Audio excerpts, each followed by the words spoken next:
हाँ, आज का जो हमारा प्रोग्राम है, रेखा जी जिन्होंने अभी, जिनका परिचय मैं आपको करा दूं, आप सभी लोग परिचित नहीं होंगे उनसे।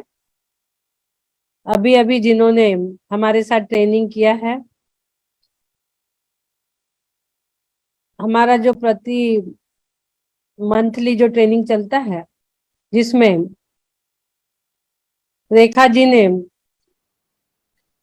ट्रेनिंग इस महीने लिया, और वो रेकी मास्टर है, बहुत अच्छे। उनकी इच्छा थी कि मैं दीदी कुछ ट्रेनिंग में बताऊं, तो हमने कहा आप ट्रेनिंग में बताने से अच्छा है कि एक हम आपका प्रोग्राम ही रख देते हैं। बहुत अच्छे से, बहुत ही इंटरेस्ट से उन्होंने ट्रेनिंग लिया है, और आगे उनकी इच्छा सेवा देने की भी है। तो एक प्रोग्राम उन्होंने रखा है आईवीएस के जरिए, 5 पेट्रोल की टंकी। आप सुखी या दुखी होने के कारण क्या है आपके। हम लोग छोटी छोटी बातों में किस प्रकार से सुखी और दुखी हो जाते हैं, और किस प्रकार से हम उससे अपने आप को निजात पा सकते हैं, यह बात आज हम रेखा जी हमें बताएंगी कि वो कौन से 5 कारण है और किस वजह से हम दुखी होते हैं। मैं सुखी दुखी मैं रंग राव, मेरे धन ग्रह गोधन प्रभाव। शेडाला में बहुत अच्छे से दौलत राम जी ने भी यह बात बताई है कि हम क्यों सुखी दुखी होते हैं। तो चलिए अब हम चलते हैं हमारे प्रोग्राम की ओर। आप लोगों के समक्ष रेखा जी आ रही है। बहुत अच्छे तरीके से उनने ट्रेनिंग लिया। बड़ी ही मृदभाषी हमारे रेखा जी गुंटूर से है। गुंटूर में काफी बड़ा प्रोग्राम भक्तांबर का हो चुका है। बहुत बड़ा प्रोग्राम गुंटूर में हुआ था। बहुत ही सरल स्वभाव भी, एकदम मन भी एकदम निश्चल। रेकी मास्टर ऐसे हमारी रेखा जी अभी आपको बताएंगे। हम समय वेस्ट नहीं करेंगे, वैसे ही हमारा थोड़ा सा लेट हो गया, हम इंतजार कर रहे थे थोड़े लोग जुड़ जाए फिर हम स्टार्ट करें, इसलिए 15-20 मिनट वैसे ही हम लेट हो चुके हैं, आधा घंटा। तो मैं रेखा जी को माइक दे रही हूँ। रेखा जी, आईवीएस में आपका बहुत बहुत स्वागत है। Welcome Rekha ji. Thank you. आपको मैं माइक दे रही हूँ, ठीक है। थैंक यू दीदी, सबसे पहले आपको कि आपने मुझे आज बोलने का मौका दिया। नहीं तो मैं शायद इस लायक हूँ या नहीं मुझे नहीं पता, बट ऐसे ही मैंने तो मतलब घर पे लोगों को सिखाया है, बट इतने सारे लोगों के सामने बोलना, मैं कल से बहुत नर्वस भी हूँ और ऐसे डर भी लग रहा है कि पता नहीं क्या बोलूंगी, कैसे बोलूंगी। सुबह से तैयारियां कर रही हूँ, ये बोलूं, बट बहुत कंफ्यूजन भी था। बट आप आशीर्वाद दो कि मैं जो भी बोलूं अच्छे से लोगों को समझ में आए और उनका भी मतलब अच्छे से फायदा हो। बहुत बढ़िया, ऑल द बेस्ट। पहली बात, इतने बड़े मंच से रेखा जी बोल रही है। घर में वो अपने लोगों की क्लास वो लेते रहती है घर के घर में, ताकि उनकी बोलने की प्रैक्टिस बनी रहे। तो वो घर के लोगों को अपने फैमिली में लेते रहती है, और आज वो इतने बड़े आईवीएस के मंच पे बोल रही है, तो निश्चित ही है कहीं पहली बार अपन प्रोग्राम देंगे तो मन में उलझन होती ही है, क्या बोलूं कैसे बोलूं, और अच्छे से अच्छा करूं। अच्छे से अच्छे करने के भाव जिसके मन में रहते हैं, वो निश्चित ही उनका प्रोग्राम अच्छा ही होता है। तो हम सब लोग की आशा है कि आपके हित मित प्रिय वाणी हमें अच्छी ही लगेंगी, और आप अच्छा ही कुछ लेके आओगे। तो थैंक यू आपको ये दीदी। मंच स्टार्ट। मैं अपने प्रथम गुरु माता पिता मेरे विनय गुरु जी और डॉक्टर एनके शर्मा और अर्चना दीदी, इनके अलावा भी मेरे लाइफ में बहुत सारे गुरु हुए। मैं अपने सारे गुरुओं को प्रणाम करते हुए आपके सामने अपना प्रोग्राम प्रस्तुत करती हूँ। आप सब मुझे आशीष दो कि मैं इस प्रोग्राम में सफल रहूं और आपको भी बहुत अच्छा लगे। और पूरे यूनिवर्स को मैं खूब खूब धन्यवाद देती हूँ, क्योंकि मेरा सबसे ज्यादा कनेक्शन परमात्मा से और पूरे यूनिवर्स से है। प्रति पल thank you thank you thank you परमात्मा को और पूरे यूनिवर्स को, क्योंकि मैं ऑलमोस्ट सिर्फ उनके ऊपर ही डिपेंड हूँ। मैंने अपनी लाइफ में सब कुछ मतलब एकदम सरेंडर कर दिया है कि जो होता है प्रभु तेरी इच्छा, जो होता है तेरी इच्छा, बस। इसलिए मैं परमात्मा को और अपने सारे गुरुओं को प्रणाम करते हुए, थैंक यू करते हुए, आप सबको भी मेरा बहुत बहुत धन्यवाद जो आप मुझे सुनने के लिए आए। आपको पता भी नहीं मैं क्या बोलूंगी, फिर भी अपने टाइम को स्पेंड कर रहे हो मेरे साथ, इसके लिए आपको भी सबको बहुत बहुत धन्यवाद। बहुत अभी सारे मैसेज आ रहे हैं रेखा जी के लिए, ऑल द बेस्ट। बहुत थैंक सारे यू। सामने आ रहे हैं। इस चेहरे से आप लोग परिचित नहीं थे, फिर भी आप लोग सुनने आए, इसके लिए रेखा जी ने धन्यवाद कहा। बहुत बढ़िया। सबको बहुत बहुत थैंक यू दीदी। आपके साथ में जुड़े हुए जितने भी लोग हैं ना, तो ऑलमोस्ट मतलब सबको हीलिंग वगैरह पता है। तो मैं आज है ना, हम हीलिंग तो करते हैं, लेकिन हीलिंग के साथ भी कई बार ऐसा होता है कि हमारे रोग नहीं जाते। हमारे रोग को जानने के लिए हमको रोग के कारणों को निकालना होता है। तो आज हम है ना, मोस्ट ये सुनेंगे कि हमारे रोगों को हम कैसे निकालें। एक साइड से हम हीलिंग करते हैं, लेकिन हीलिंग के साथ में अगर बीमारियों के कारण को भी निकाल दिया जाए तो उसका 100% हमको रिजल्ट आएगा। इसके लिए हम जो आज सुनने जाएंगे वो सिर्फ यही है कि हम अपने रोगों को कैसे ठीक करें। आज सबसे पहले तो मैं ये बताऊंगी कि हमको है ना रोग क्यों आते हैं, बीमारियों के कारण क्या है हमारे लाइफ में।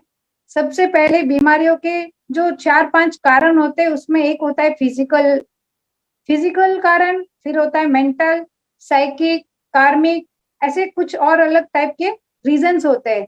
कार्मिक रीजन भी होता है जब हम ऐसे कर्म बंधन करते हैं, किसी को तकलीफ देते हैं, तो वो हमको फिर से तकलीफ के रूप में आता है। ऐसे ही हमारे फिजिकल और मेंटल कारण पे मैं कुछ बताऊंगी आपको। तो हमको सबसे पहले थोड़ा सा फिजिकल प्रॉब्लम क्या है वो सुनेंगे, उसके बाद में मेंटल रीजन क्या है। जो ये पेट्रोल की 5 टंकी का जो आपने बैनर में देखा, वो हमारे मन के कारण है, जिसके कारण हम है ना दुखी होते हैं, सुखी होते हैं। तो ये टॉपिक आज लेने का कारण ये है कि हीलिंग के साथ में अगर आप आनंद में रहोगे तो आपको उसका 100% रिजल्ट आएगा। क्योंकि है ना, आप लोगों को ये समझना बहुत जरूरी है कि जैसे जैसे आप अगर दुखी होते हो या आप सुखी होते हो, आपके एक एक थॉट प्रोसेस के ऊपर हमारी पूरी ब्लड केमिस्ट्री चेंज होती है। जैसे एक सेकंड अगर आप खुश हो, आनंद में हो, तो आपका जो ब्लड है वो एकदम अमृत बन रहा है। और अगर आप एकदम दुखी हो, क्रोध में हो, चिंता में हो, टेंशन में हो, तो आपका ब्लड जहर बन रहा है। तो अगर आप अमृत पीते हो तो क्या होगा, और अगर आप जहर पीते हो तो क्या होगा, ये तो आपको सबको पता है। जहर पीने से क्या होगा, हमारी आयुष्य को हम खत्म करेंगे, मतलब कि डायरेक्टली इनडायरेक्टली हमको बीमारियां आने लगेगी। आप बीमारियों को वेलकम करोगे अगर आप जहर पीते हो तो। और अगर आपने अमृत पीना चालू कर दिया तो आपको बीमारी के आने के रास्ते सारे बंद हो जाएंगे। फिजिकल कारण बहुत कम होते हैं। फिजिकल कारण क्या हो सकते हैं कि अगर आप है ना बार बार आप खाना, अगर आपका सही तरीका नहीं है, आप बहुत सारी वेराइटीज साथ में खाते हो, आप गलत समय पे खाते हो, आप गलत टाइम, आपका सोना है, आपका उठना है, अगर वो सब चीजें फिजिकल कारण है। आप थोड़ा बहुत एक्सरसाइज नहीं करते, खा पी के पूरे दिन अगर पड़े ही रहते तो भी बीमारी आ सकती है। तो ये छोटे छोटे टॉपिक जो होते हैं वो फिजिकल कारण है। जैसे खाने के बीच में हमको गैप रखना चाहिए कि 5 आवर्स का एटलीस्ट गैप होना चाहिए। अगर आप खाते हो तो लिमिटेड आइटम्स खाओ।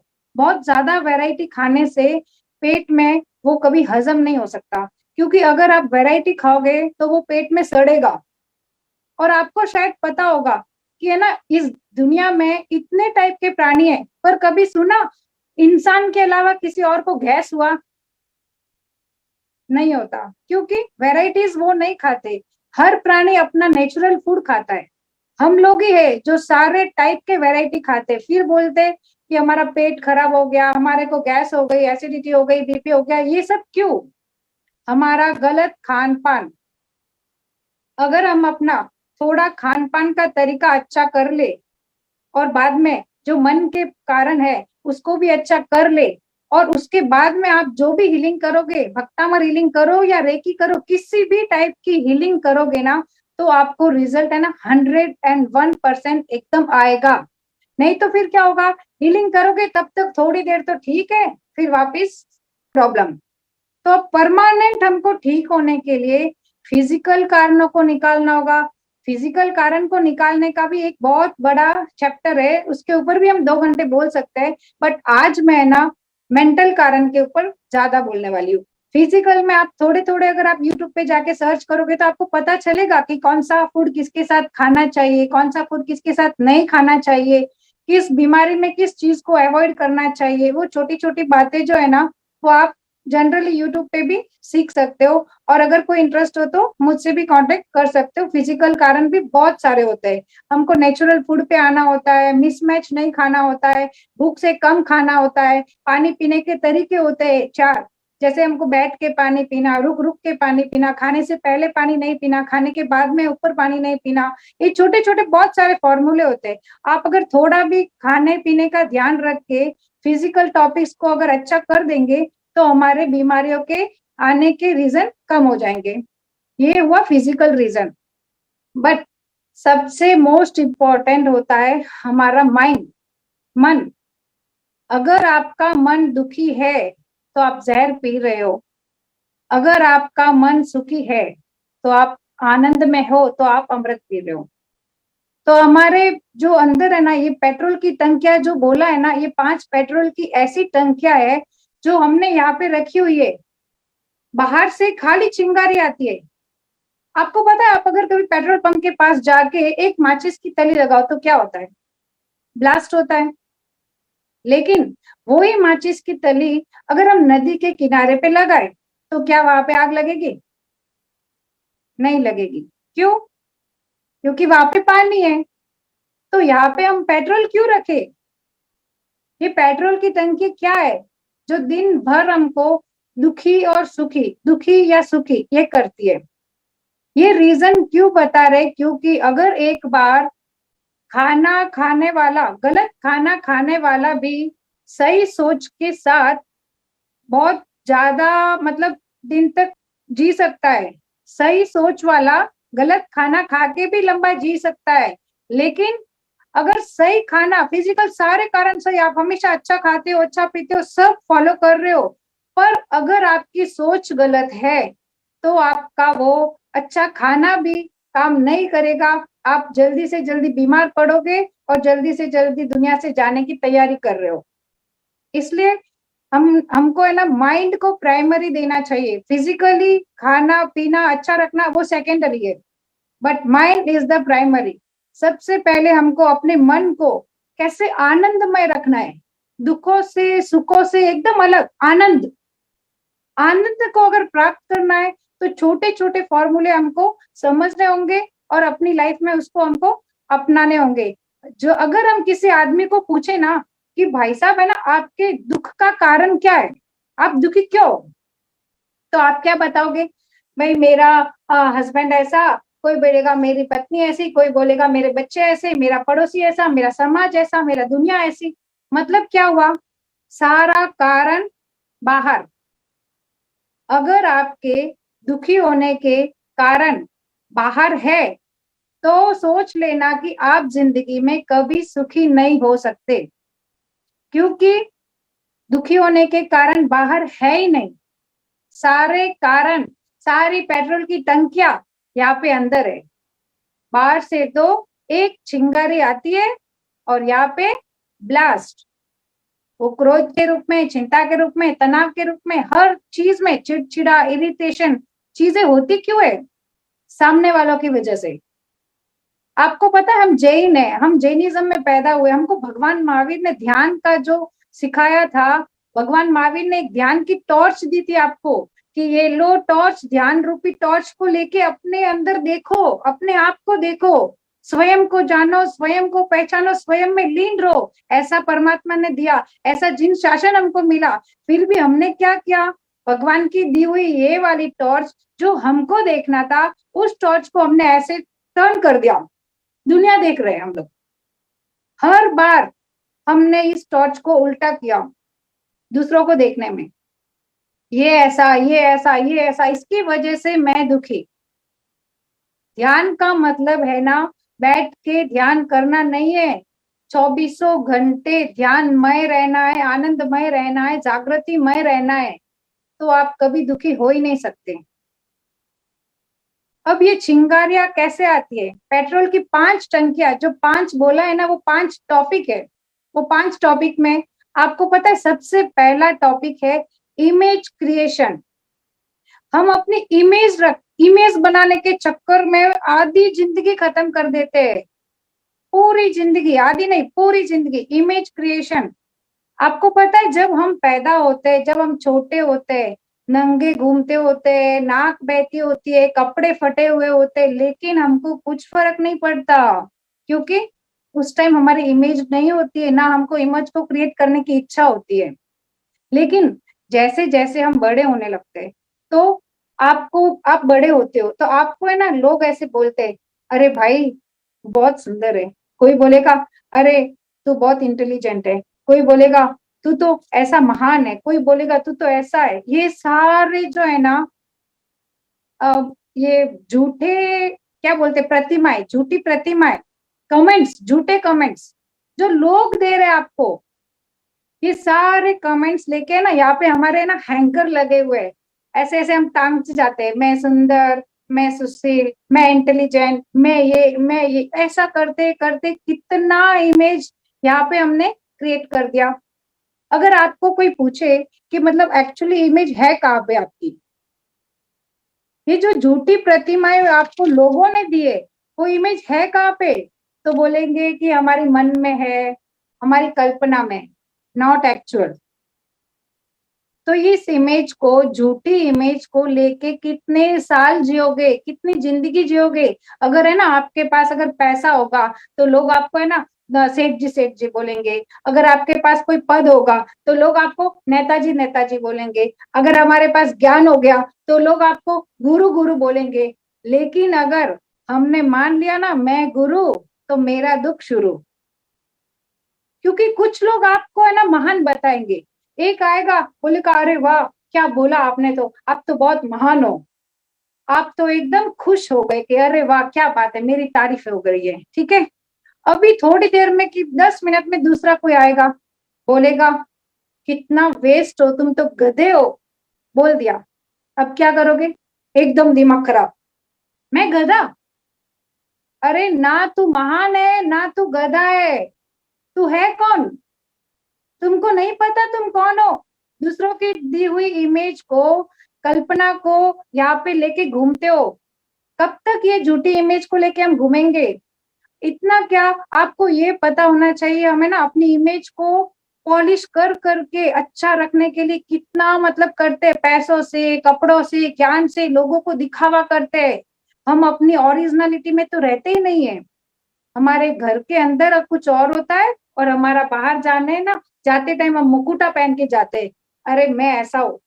चुल में तो कैसा है वो सिर्फ तुझे पता है, तेरे परिवार को पता है, लेकिन हम एक मुकुटा पहन के ना बाजार में घूमते हैं। और जब कभी जोर से आंधी तूफान आती है ना, तो वो मुकुट भी है ना गिरने लगता है, फिर हम उसको पहनने की कोशिश करते हैं, लेकिन वो ज्यादा देर तक टिकने वाला नहीं है। हर आदमी दो पर्सनालिटी में जीता है, वास्तव में वो कोई और होता है, दुनिया के सामने वो कोई और होता है। बीवी के सामने अलग, बच्चों के सामने अलग, दुनिया के सामने अलग, भिखारी के सामने अलग, राजा के सामने अलग। ऐसा क्यों? अगर आपके घर में अचानक आप अपने बच्चे को मार रहे हो जोर से, और अगर सडनली कोई मेहमान आ जाए, तो आप है ना रुक जाते हो, बोलते नहीं बेटा जा, बाद में देखेंगे। क्यों ऐसा करते हम? मैं भी करती हूँ, सब लोग करते हैं। लोग आ गए तो बच्चों को मारना डांटना सब बंद, अब डांटो अब मारो, नहीं हम ऐसा नहीं करेंगे। वो क्या सोचेगा मेरे बारे में, क्यों नहीं डांटेंगे? क्योंकि लोग क्या सोचेंगे मेरे बारे में। आप अगर जंगल में जा रहे हो, किसी गांव में जा रहे हो, आराम से गाते गुनगुनाते आप जा रहे हो, और अगर आप मस्ती में गाना गाते जा रहे, 4 लोग आ गए जिस गांव में आपको कोई नहीं पहचानता, फिर भी अचानक उनको देख के हम ऐसे शरीफ होके सीधा सीधा चलेंगे। क्यों? क्योंकि वो क्या सोचेंगे। सबसे बड़ा रोग, क्या कहेंगे लोग। जिस दिन आपने ये बीमारी अगर नहीं निकाली ना, तो सोच लेना आपके ठीक होने के कारण आपके पास है ही नहीं। दुनिया का सबसे बड़ा रोग है ये कि लोग क्या कहेंगे, लोग क्या कहेंगे। लोगों को खुश करने के चक्कर में पूरी जिंदगी हमारी वेस्ट हो रही है। इसलिए आपको अपनी ये इमेज को लेके ज्यादा मतलब ओवर उसके लिए नहीं रहना चाहिए। आप जो हो, जैसे हो वैसे में रहो। अचानक है ना, आप अगर ट्रेन में सफर कर रहे हो, यहाँ पे हमारे मान लो कोई फट गया होगा, तो हम है ना उसको बार बार ऐसे छुपाते, जैसे ना लोग देखेंगे तो क्या कहेंगे, अरे कोई नहीं देखने वाला, किसी को टाइम नहीं है तुम्हारे ये फटे हुए देखने के लिए, और देख भी लेगा तो क्या होगा, सोचेगा बेचारे की फट गई। लेकिन हम वो नहीं सोचेंगे, हम ये सोचेंगे कि मतलब दुनिया सिर्फ हमारे बारे में सोचती है। याद रखना, दुनिया को किसी को है ना टाइम नहीं है किसी के बारे में सोचने के लिए, पर हम ये सोचते हैं कि दुनिया क्या सोचेगी मेरे बारे में, दो चार बात क्या कर ले दुनिया हमारे बारे में, हम सोचते हैं कि पूरी दुनिया मेरी चर्चा कर रही है। ये गलत फहमी में कब तक जियोगे? जिस दिन है ना इस इमेज क्रिएशन के टॉपिक को अपने अंदर से निकाल दोगे, अपने इमेज को मतलब ऐसे बनाना, मूर्ति करना, सफाई करना, पॉलिश कर करके अपनी इमेज को सजाना छोड़ दोगे ना, अपनी रियलिटी में आओगे ना, तो पता चलेगा कि ना हम कितने प्योर है। किसी के लिए हमको बदलने की जरूरत नहीं होगी, अपने में रहो, अपने में जियो। इसमें जो आनंद आएगा ना, वो आपको दूसरों को खुश करते हुए कभी भी नहीं आएगा। हमेशा आपको ये याद रखना पड़ेगा कि हमको ये इमेज बनाने का नाटक जो भी कर रहे हो आज दिन तक, आधी जिंदगी भर की है हमने, पर इसको अब हमको खत्म करना होगा। क्योंकि आप जो बोलते हैं ना हम लोगों को, हमको बचपन से ऐसे सिखाया जाता है कि ना अहंकार नहीं करना चाहिए, अहंकार नहीं करना चाहिए। अहंकार कुछ नहीं है, अहंकार अज्ञानता है। जब ज्ञान पैदा होगा, रोशनी पैदा होगी, तो अहंकार अपने आप जड़ जाएगा। और आपको सिर्फ अपनी जागृति करना चाहिए कि मैं क्या हूँ। जब तक मैं स्वयं को नहीं जान पाऊं, तब तक मेरा अहंकार नहीं खत्म होगा। और अहंकार अगर नहीं खत्म हुआ, तो हम हमेशा इस इमेज को लेके घूमते रहेंगे। जब तक हम इस इमेज से छुटकारा नहीं पाएंगे, तब तक है ना हमारे अंदर वो जीवन में जो आनंद होना चाहिए, जो प्रेम होना चाहिए, जो करुणा होनी चाहिए, वो पैदा नहीं होगी। अहंकार अगर आपको प्रेम देता है, आनंद देता है और करुणा देता है, तो रखो उसको। नहीं देता ना, दुख देता है, तो उसको जाने दो। ज्ञान प्राप्त होते ही अहंकार अपने आप जड़ जाएगा। और अहंकार को छोड़ना है, तो ये इमेज क्रिएशन का जो टॉपिक है, ये उसको आप अच्छे से समझना और अपने आप में, अपने में रहना सीखना। अगर आपको कोई बोले अच्छा, कोई बोले खराब, तो आपको फर्क नहीं पड़ना चाहिए। आपकी मन की परिस्थिति अगर दूसरों के कारण बदलती है, तो सोच लेना कि आप एक्चुअली कुछ नहीं हो, सिर्फ दूसरों पे डिपेंड हो। ये सुखी और दुखी होने के कारण है। कोई आपको महान बोलेगा, कोई आपकी तारीफें करेगा, कोई आपके लिए तालियां बजाएगा, लेकिन कोई आपको गालियां भी देगा। तो ना तो आपको तालियां बजाने वालों पे, महान बोलने वालों से खुश होना चाहिए, और ना गालियां देने वालों के लिए दुखी होना चाहिए। ये बताने का मतलब सिर्फ इतना ही है कि आप अपनी इमेज की पॉलिश करना छोड़ो, अपने में जाना देखो। अपना आपको पता होना चाहिए मैं क्या हूँ, मेरे को पता है, मेरी आत्मा को पता है, मेरे परमात्मा को पता है। किसी और को प्रूफ करने की जरूरत नहीं है कि मैं क्या हूँ। हम आप पूरी जिंदगी मैं ये हूँ ये बताने में ही हम लोग वेस्ट कर रहे हैं। इसके कारण हम बहुत बार दुखी होते या सुखी होते। ये एक टॉपिक हुआ इमेज को क्रिएट करना। उसके बाद है ना आता है दूसरा टॉपिक है, उसको बोलेंगे अस्वीकृति का भाव, नॉन एक्सपेक्टेशन। आपको पता है हम है ना किसी भी चीज को एज इट इज स्वीकार ही नहीं करते। सबसे बड़ा दुखी होने का कारण है ये ऐसा क्यों है, काटा काटा क्यों है ये मत पूछो, फूल फूल क्यों है ये मत पूछो। अगर अच्छा लगता है तो पास जाने के बहाने ढूंढो, और अच्छा नहीं लगता, कांटा चुभता है, तो बचने के बहाने ढूंढो। लेकिन हम है ना बार बार एक एक इंसान को लेके निर्णय करते हैं कि ये ऐसा क्यों है, ये ऐसा क्यों है। आपको पता होना चाहिए कि एक आदमी अनंत जन्मों का संस्कार लेके पैदा होता है। उसके माँ बाप के संस्कार होते हैं, उसके समाज के संस्कार, उसका खुद का आइडिया और कॉन्सेप्ट का बना हुआ वो एक पुतला। और हम उसको कहते हैं why he is like that. Actually वो ऐसा ही है, भगवान ने उसको ऐसा गढ़ा है। आप हर बार क्या गलती करते पता है, भगवान ने आपके बच्चे को जो भेजा, वो अगर मान लो कमल का फूल है, तो हम बोलते नहीं तू गुलाब बन। और अगर वो गुलाब का फूल है, तो हम बोलते कि नहीं तू कमल बन। ये आप जो कर रहे हो ना, ये मतलब गलत है। आपको जो है उसको वैसा स्वीकार करो, क्योंकि है ना यहाँ पे ना हमारे गुरुजी है ना एक शेर लिखते हैं, हर स्वभाव को यहाँ स्वीकार कर लो, हर स्वभाव को यहाँ स्वीकार कर लो, कांटों को भी फूलों को भी अंगीकार कर लो, कांटों को भी फूलों को भी अंगीकार कर लो, अपने स्वभाव में खिलने को सब यहाँ मजबूर है, प्रभु के विविध रूप समझकर सबसे प्यार कर लो। क्या बोला? प्रभु के विविध रूप समझकर सबसे प्यार कर लो।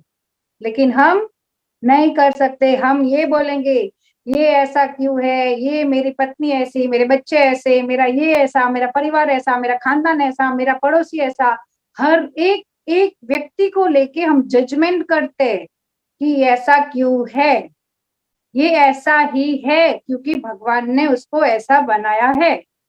तो है ना हमारे गुरुजी क्या बोलते हैं कि आप इसको या तो स्वीकारो या उसका आनंद लो, और सुलझा सकते हो तो सुलझाओ।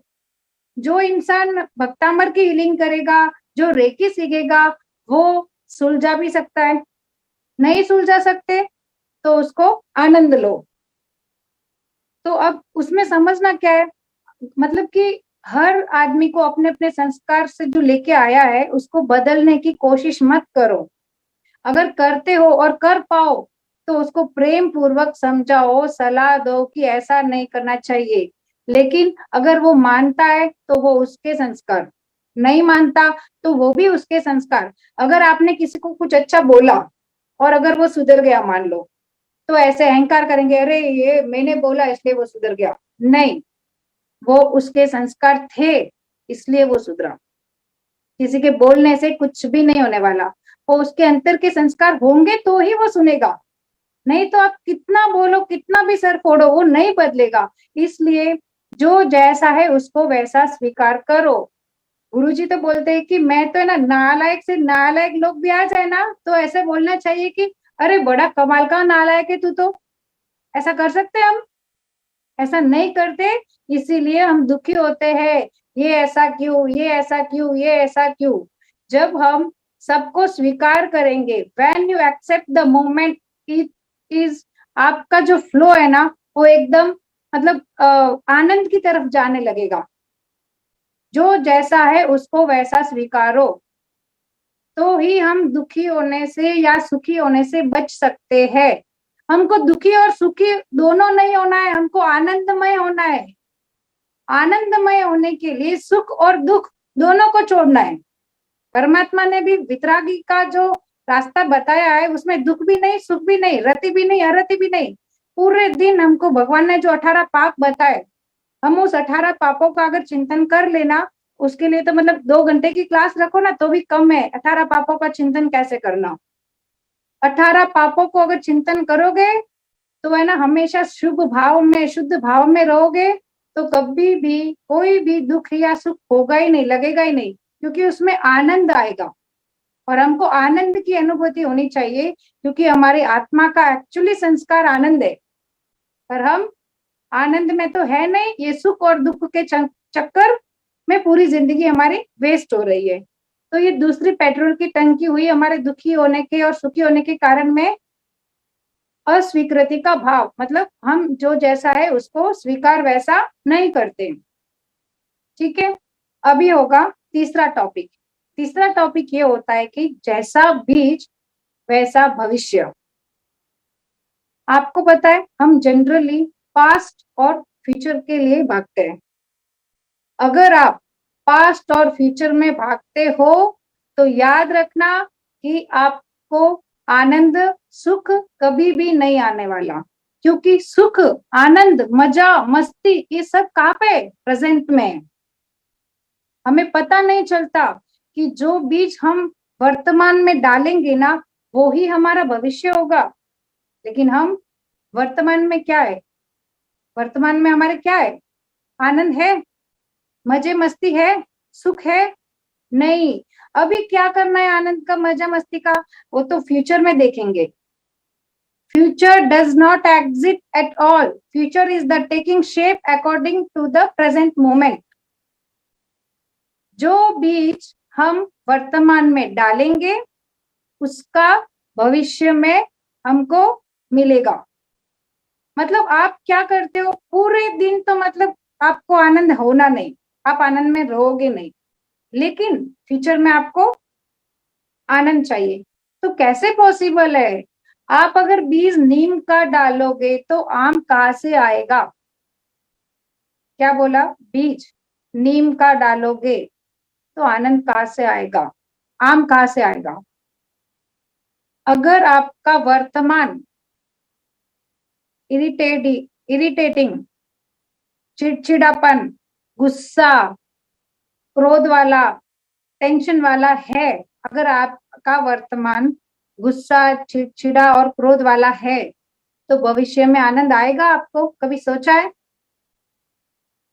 वर्तमान में अगर आपका अच्छा नहीं है, आप 24 घंटों में से कितना घंटा आपका आनंद में जाता है, कभी सोचा आपने?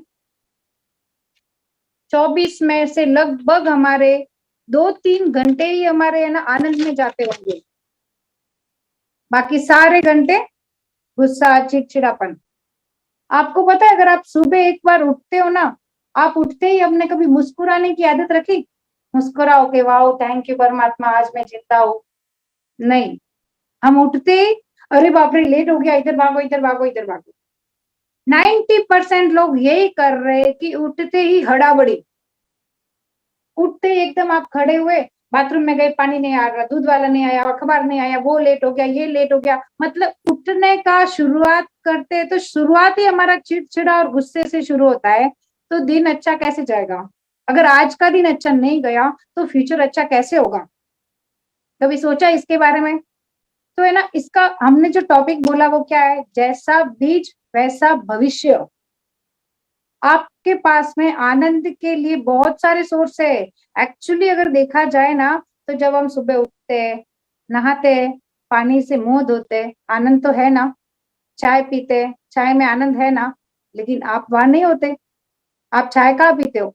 चाय के टाइम में आप फोन पीते हो, गप्पे पीते हो, अखबार पीते हो, सब कुछ करोगे, पर चाय में नहीं हो सकते। चाय का मजा लेना चाहिए। चाय का जो आनंद होता है, चाय की 25 सीप में जो आनंद था, आप तो 2 सीट में ही थे, बाकी तो ऐसे ही पिए, बातों में, फोन में, अखबार में, न्यूज में, हर एक में रहे, पर चाय में नहीं हुए हम।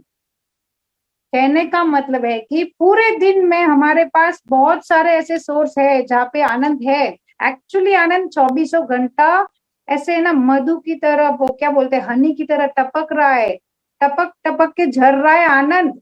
पर आप बेहोशी में जी रहे हो। आपने होश पूर्वक, आनंद पूर्वक किसी भी चीज को जिया ही नहीं। ना नहाने गए तो उसका आनंद लिया, ना खाना खाया तो उसका आनंद लिया, ना पानी पिया तो उसका आनंद लिया।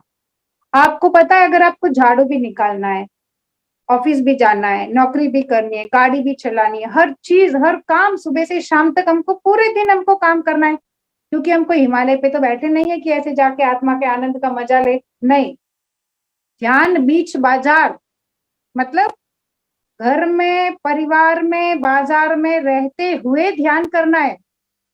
कैसे करना है? हर उस काम में आनंद लेके करना है। आप झाड़ू भी निकालते हो, बर्तन भी धोते हो, उसका मजा लो। चाय पीते हो, चाय का मजा लो। खाना खाते हो, खाने का मजा लो। हम तो वो लेते नहीं।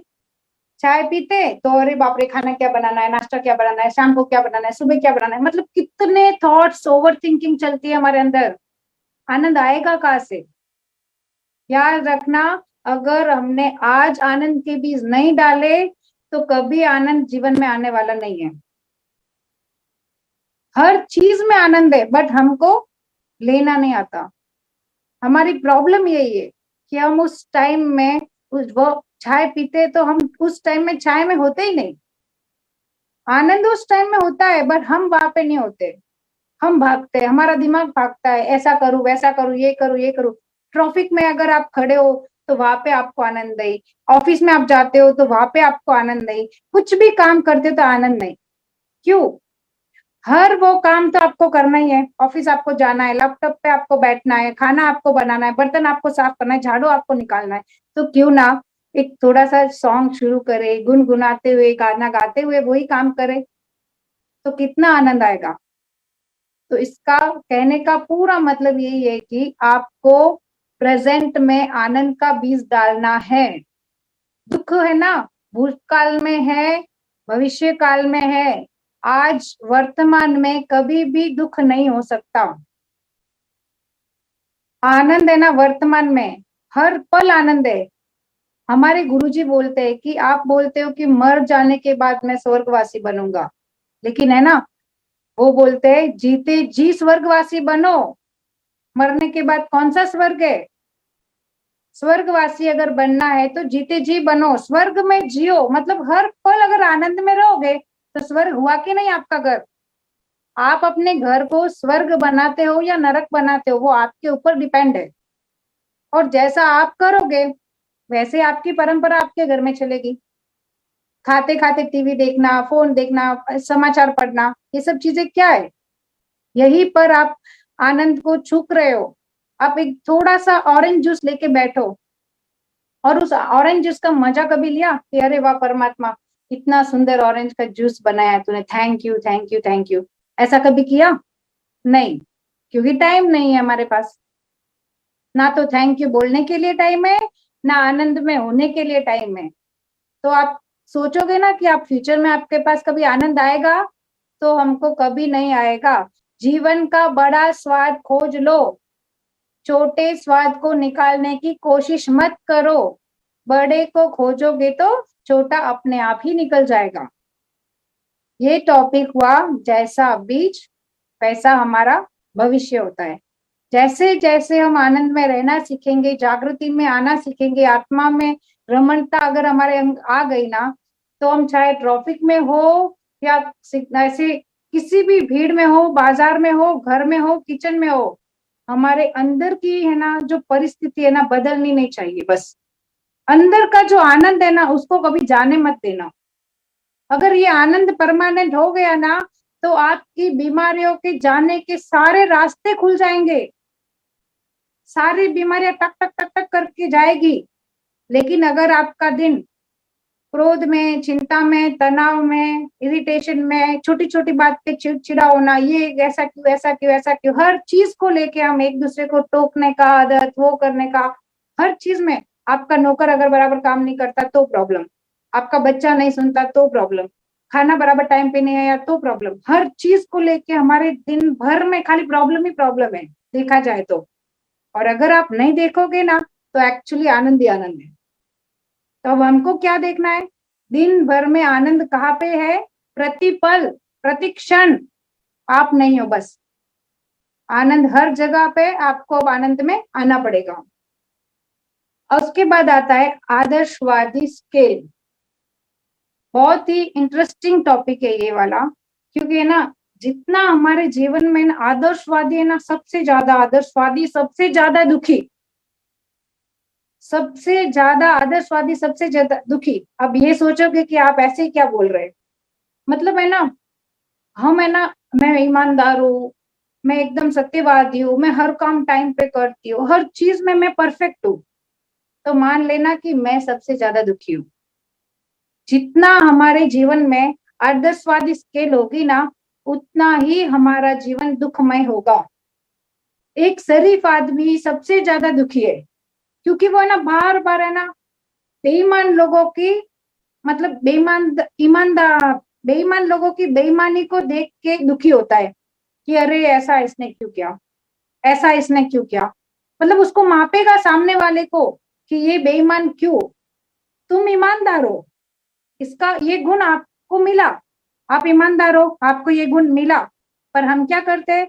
हम ईमानदार है, सामने वाला बेईमान है, तो हम दुखी होते हैं क्यों, ऐसा क्यों कर रहा है, ऐसा क्यों कर रहा है। झूठ बोले कोई और घर जले मेरा, मैं सत्यवादी क्योंकि मुझे सच पसंद है, और सामने वाला झूठ बोलता है तो आग यहाँ पे लगती है। आप समझ रहे ना मैं क्या कहना चाहती हूँ? हमारे ही गुण, मैं सत्यवादी हूँ, सामने वाला झूठ बोले, इधर आग लगती है। इसका मतलब क्या हुआ? आप झूठ बोलो, मैं अपना घर जलाता हूँ। यही हो रहा है ना हमारे साथ में। हमारे जितने भी गुण है ना, ये सत्यवादी, ईमानदारी, ये सारी चीजें हमारा ही घर जला रही है।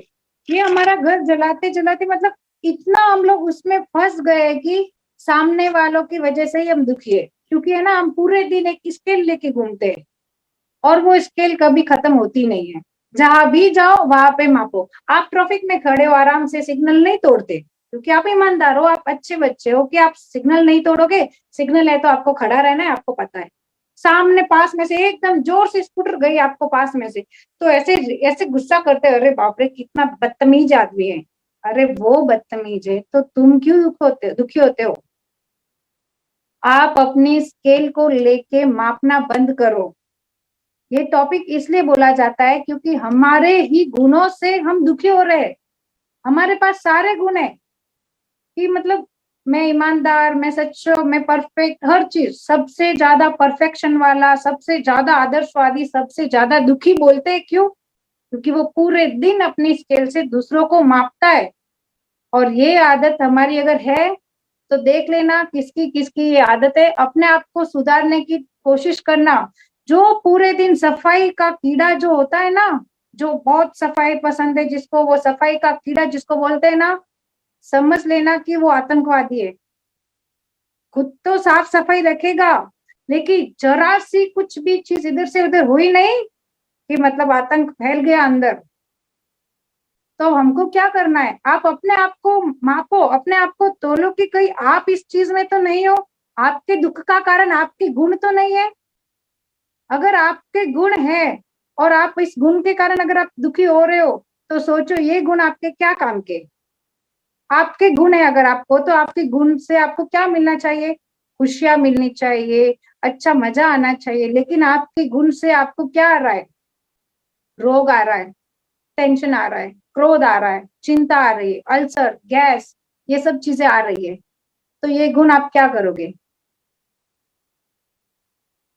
तो आपको अपने गुण से दूसरों को मापना बंद करना है। ये क्यों समझा रहे हैं आपको पता है?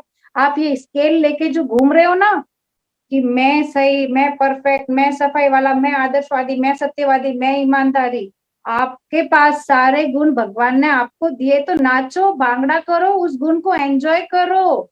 दूसरे को मत मापो। दूसरों को मापोगे तो आपको उल्टा इरिटेशन, दुख, चिंता, क्रोध सब आएगा। और ये आएगा तो साथ में क्या गिफ्ट में आएगा? बीमारियां। दुनिया को मत मापो, अपने आप को देखो। आपके गुणों का जो है तो उसके गुणों का विकास करो। इस गुण को लेके हमको किसी को मापना नहीं है। उसके बाद है ना, सबसे बहुत ही कॉमेडी बोलूं या एक अच्छा टॉपिक है, उसका टॉपिक का नाम है अपेक्षा का कटोरा। अपेक्षा मतलब एक्सपेक्टेशन, आस जो रखते हैं ना, हम लोगों से आस रखते हैं। आपको पता है ऐसे ऐसे लगता है कि जैसे ना, मानो मैंने ना एक अपेक्षा का इतना बड़ा कटोरा लेके ना ऐसे दुनिया में मार्केट में निकला, ठीक है। अब कि मैं ना, मुझे कोई ये देगा, कोई मुझे ये देगा, कोई मुझे सेवा देगी, कोई मुझे ये प्यार देगा, कोई मुझे रेस्पेक्ट देगा, ऐसे भिखारी के जैसे कटोरा लेके मैं निकली, ठीक है। और जब निकले तो पता चला कि मेरे से बड़ा बड़ा कटोरा लेके लोग बाहर खड़े। अब एक भिखारी दूसरे भिखारी को क्या देगा? आपको समझ में आ रहा है मैं क्या बोल रही हूँ? ये भिखारी के जैसे हम जो कटोरे लेके घूमते, कौन से कटोरे? अपेक्षा के कटोरे, आशा के कटोरे कि ये मेरा है ना, शादी हो गई, अब मेरे को पति मिल गया। अब एक पत्नी और पति दोनों आ जाते कटोरे लेके, और अब ये सोचते हैं कि ये पत्नी है ना मेरे को ये देगी, ये देगी, ये देगी, पति मेरे को ऐसा देगा, ऐसा देगा, ऐसा देगा। इतने सारे हमने कटोरे निकाल के रखे होते हैं। लेकिन है ना, हम है ना हर बार अपने ही मतलब जिंदगी भर है ना ये कटोरे लेके हम कहानियां सुनाते हैं कि देखो मैंने इसके लिए ऐसा किया, इसने लिए इसके लिए मैंने ऐसा किया, मैंने इतना कमाया, मैंने ये किया। ये क्या है भिखारी वाला जीवन? आपका फर्ज क्या है? भगवान महावीर की आप संतान हो।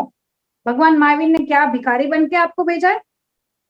भगवान ने ऐसा हाथ रखने को बोला है, गिव गिव गिव। बट हम क्या करते हैं?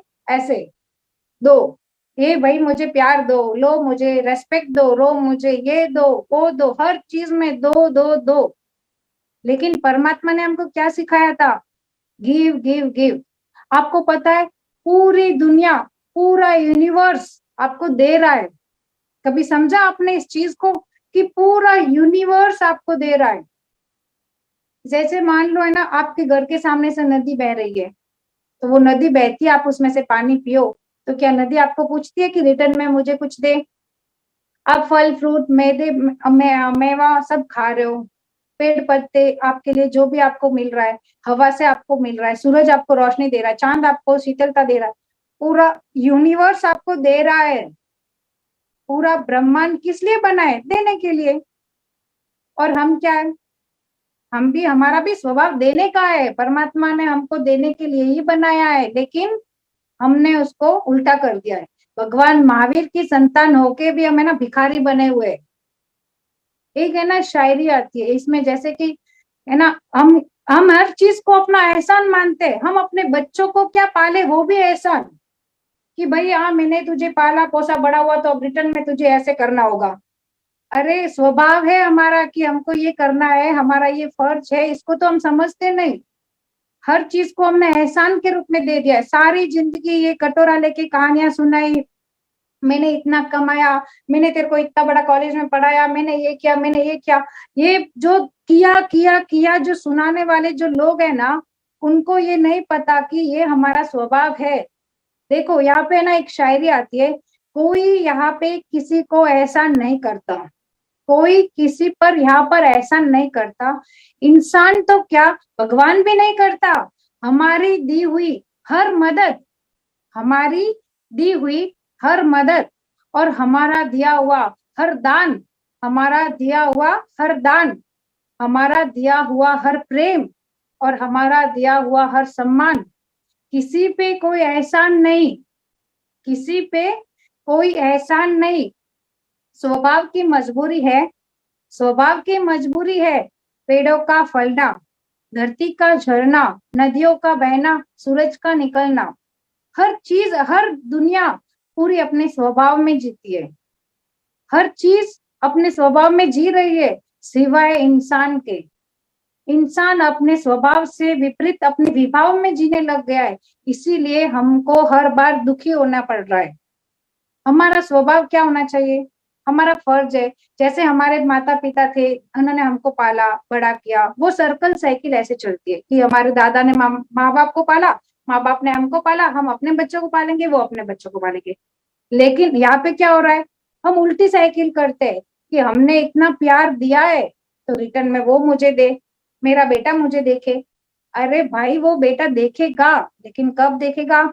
जब उसके माइंड में ऐसी मेमोरी वाली बातें आपने दी होगी। जब बच्चा ना 5 या 7 साल का होता है, तब उनको हमको क्या करना होता है?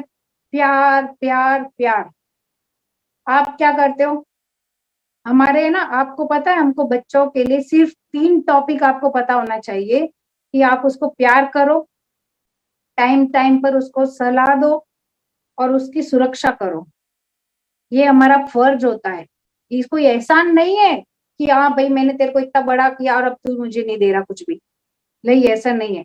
अगर आपने अगर सही तरीके से उसको प्यार, सलाह और सुरक्षा दी होती है ना, तो वो बड़ा होके रिटर्न में आपको 10 गुना मिलेगा ही। वो ऐसी यादें हमने कहा दी अपने बच्चों को? हमने दिया तो क्या दिया? रोका, थोपा और टोका। क्या किया हमने? हर चीज में रोका, फिर अपना उसके ऊपर थोपा और फिर उसको टोका। ये 3 काम जो हम करते, मैं भी करती हूँ, अभी भी कर रही हूँ, इतना ज्ञान है फिर भी, पर कोशिश करते कि भगवान कभी तो हमको सद्बुद्धि दे और आप सबको भी दे, मुझे भी दे, क्योंकि ये बहुत जरूरी है। हम जो ये अपेक्षा का कटोरा लेके घूमते हैं ना, मेरा बेटा ऐसा करेगा, मेरे बच्चे ऐसे करेंगे, मेरी बहू ऐसे करेगी, मेरा पति ये करेगा, ये ही जिंदगी है जिसके कारण हम लोग पूरे दिन दुखी हो रहे हैं। मेरी सास ऐसी, मेरा पति ऐसा, मेरे बच्चे ऐसे, हर चीज को लेके हम आस रखते हैं कि नहीं ये परफेक्ट होना चाहिए, वो ऐसा होना चाहिए, हर चीज में हमको आस रखते हैं हम लोग। और ये याद रखना, जहाँ आशा है वही निराशा है। लेकिन हमारा आस रखने का जो, हमारा जो थॉट प्रोसेस है ना, अगर हमने उसको नहीं बदला, तो आपके पास में ना सुखी होने के सारे रास्ते खत्म हो जाएंगे। इमोशनली है ना, हम अपने बच्चों को ब्लैकमेल करते हैं, उसको है ना, मतलब छोटे छोटे चीज हम लोग, आज की जिंदगी में देखा जाए ना, तो प्यार भी है ना हिसाब किताब वाला हो गया है। प्यार में हिसाब किताब होता है।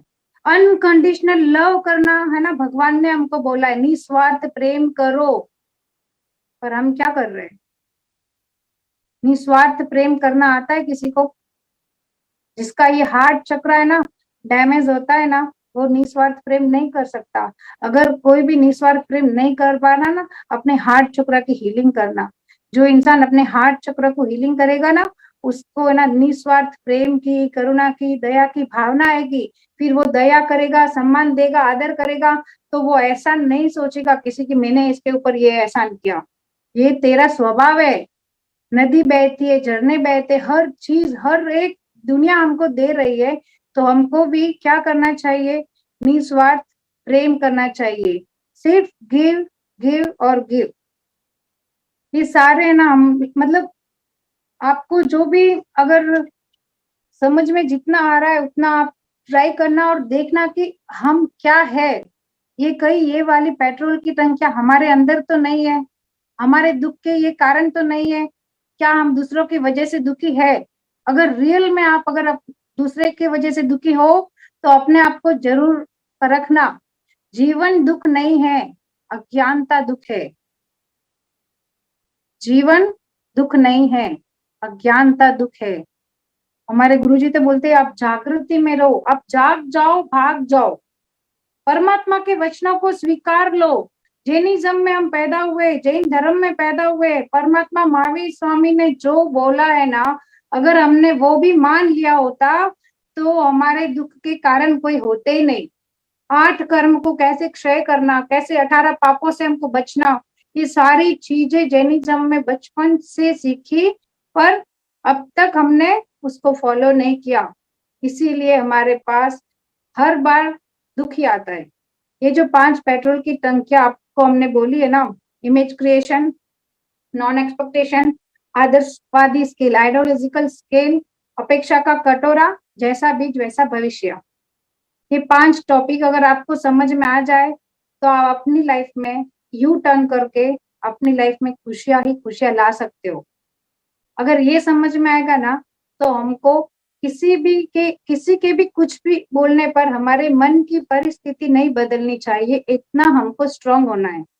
हमारे मन की परिस्थिति अगर सामने वालों की वजह से बदलती है, तो फिर हम क्या है? कुछ नहीं है। परमात्मा महावीर के जैसे हमको शक्तिशाली स्वभावी बनना है। स्वभावी मतलब आत्मा का स्वभाव आनंद है, उसमें आना है। ऐसा अगर आप कर लोगे, तो आपने जो भी हीलिंग सीखी है, भक्तामर हीलिंग सीखी है, किसी भी प्रकार से आपको कोई भी रोग होगा ना, वो धीरे धीरे अपने आप कट होने लगेगा और एकदम आपको उसमें मतलब और ज्यादा फायदा आने लगेगा। दीदी आप अब कुछ बोलो या मैं बोलूं? आप ही बोलिए, अच्छा बोल रहे इसलिए मैं बीच में बोल नहीं रही हूँ। हाँ मतलब ये पेट्रोल हाँ। की जो 5 टंकी का जो टॉपिक था, ये ऑलमोस्ट हम्म। अभी मतलब एक बार तो ऑल ओवर हो गया है। जैसे ये टॉपिक मैंने छोटे छोटे थोड़े थोड़े भाग में आपको समझाया है। इसके हम्म। अलावा भी है ना, मतलब मेरे पास है ना थोड़ी ये जो सबकॉन्शियस वाली जो बातें होती है, सोच बदलो, कि हमको कैसे अपने ब्लड केमिस्ट्री को चेंज करना होता है, इसके लिए छोटे छोटे हमको नियम करने होते हैं। जैसे हम मैं आज के दिन गुस्सा नहीं करूंगा, मैं आज का दिन है ना पूरा ईमानदारी से रहूंगा। तो ये जो हम ऐसे नियम लेते हैं ना कि मैं गुस्सा नहीं करूंगा, तो हमको गुस्सा क्यों नहीं करना है? आपको पता है एक बार गुस्सा करने से हमारे 10,000 मिलियंस है ना, हमारे जो एनर्जी क्रिएट होती है ना, वो उस एनर्जी से हमारा खून है ना जहर बन रहा है। आप अगर गुस्सा करते हो, चिंता करते हो, डिप्रेशन में हो, तो आप जहर पीते हो। आप ये गुस्से और जहर वाली तो मुझे एक छोटी सी स्टोरी पता है, शायद आप लोगों ने सुनी भी होगी बहुत बार, कि है ना अगर एक छोटा सा बच्चा था जो 3 महीने का, उसको है ना उसकी माँ ने फीडिंग करवा के सुला दिया था। और जब उसके घर में है ना उसी वक्त बहुत जोर से झगड़ा हुआ, और झगड़े झगड़े में उसकी माँ बहुत क्रोध में आ गई।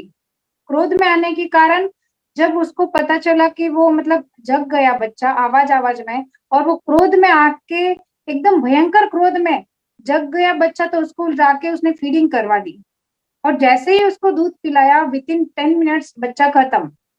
सब लोग घर के हैरान हो गए, क्या हुआ क्या हुआ, भाग के लोग डॉक्टर के पास लेके जाते हैं उसको। तो डॉक्टर के पास लेके गए, डॉक्टर ने बोला ये है ही नहीं तो क्या देखूं। तो फिर डॉक्टर को सब लोग बोलने लगे ऐसा हुआ कैसे, अभी तो ठीक था, अचानक क्या हो गया, इसका पोस्टमार्टम कीजिए, ऐसे इसको क्या हुआ करके। तो जब है ना डॉक्टर ने, ये साइंटिस्ट ने प्रूफ की है स्टोरी कि आप अपने खून को कैसे जहर बनाते हो।